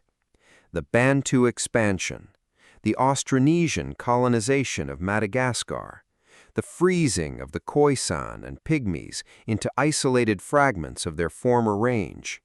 The Dutch at Cape Town stopped 500 miles short of the Bantu by a climate boundary drawn by a particular rainfall pattern. Africa's past embedded in its present, the same geographic logic operating everywhere. Diamond has now completed his tour. Every major inhabited region of the Earth explained through the same 4 variables: wild plant and animal species, the geographic axis of each continent, rates of diffusion within and between land masses, continental area, and population size. So what does Diamond say to Yali? He says it directly. The differences between the long-term histories of the peoples of the different continents have been due not to innate differences in the peoples themselves, but to differences in their environments. And then he makes the claim explicit. If the populations of Aboriginal Australia and Eurasia could have been exchanged in the late Pleistocene, the original Aboriginal Australians would now be the ones occupying Eurasia and the Americas, while the original Eurasians would be the ones living in fragments in Australia. Not because of any individual's talent or lack of it, because of what the continent offered. He's not speculating. He points to the evidence. The same Aboriginal Australian ancestral population that, transplanted to Tasmania, ended up with the simplest material technology on Earth, elsewhere in southeastern Australia built elaborate canal systems for managing eel fisheries. The same Polynesian farmers who became hunter-gatherers on the resource-poor Chatham Islands built proto-states on Hawaii's volcanic soils. The same ancestral people, different environments, radically different outcomes. The experiment has been run in small scale, over and over. The conclusion is always the same. But Diamond isn't finished. The epilogue turns to a question that the book itself deferred.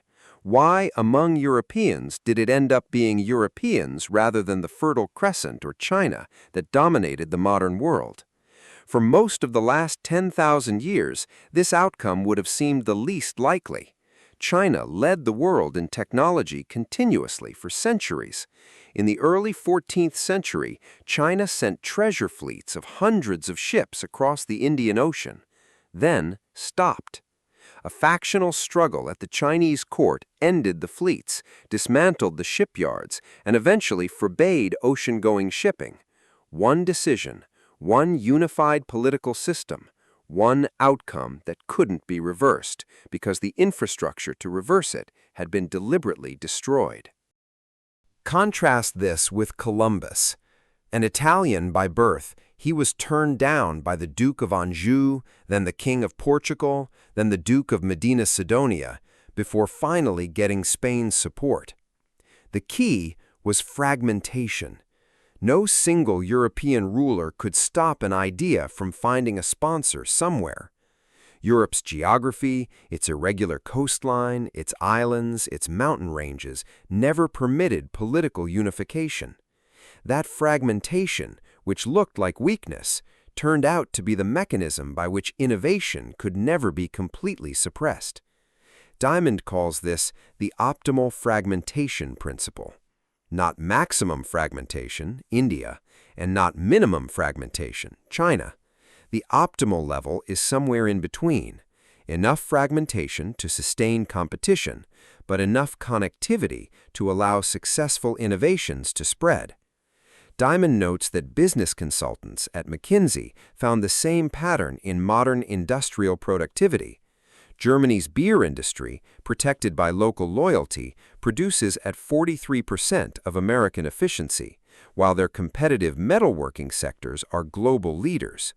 Japan's food processing industry, fragmented into 67,000 protected companies, operates at only 32% of American productivity.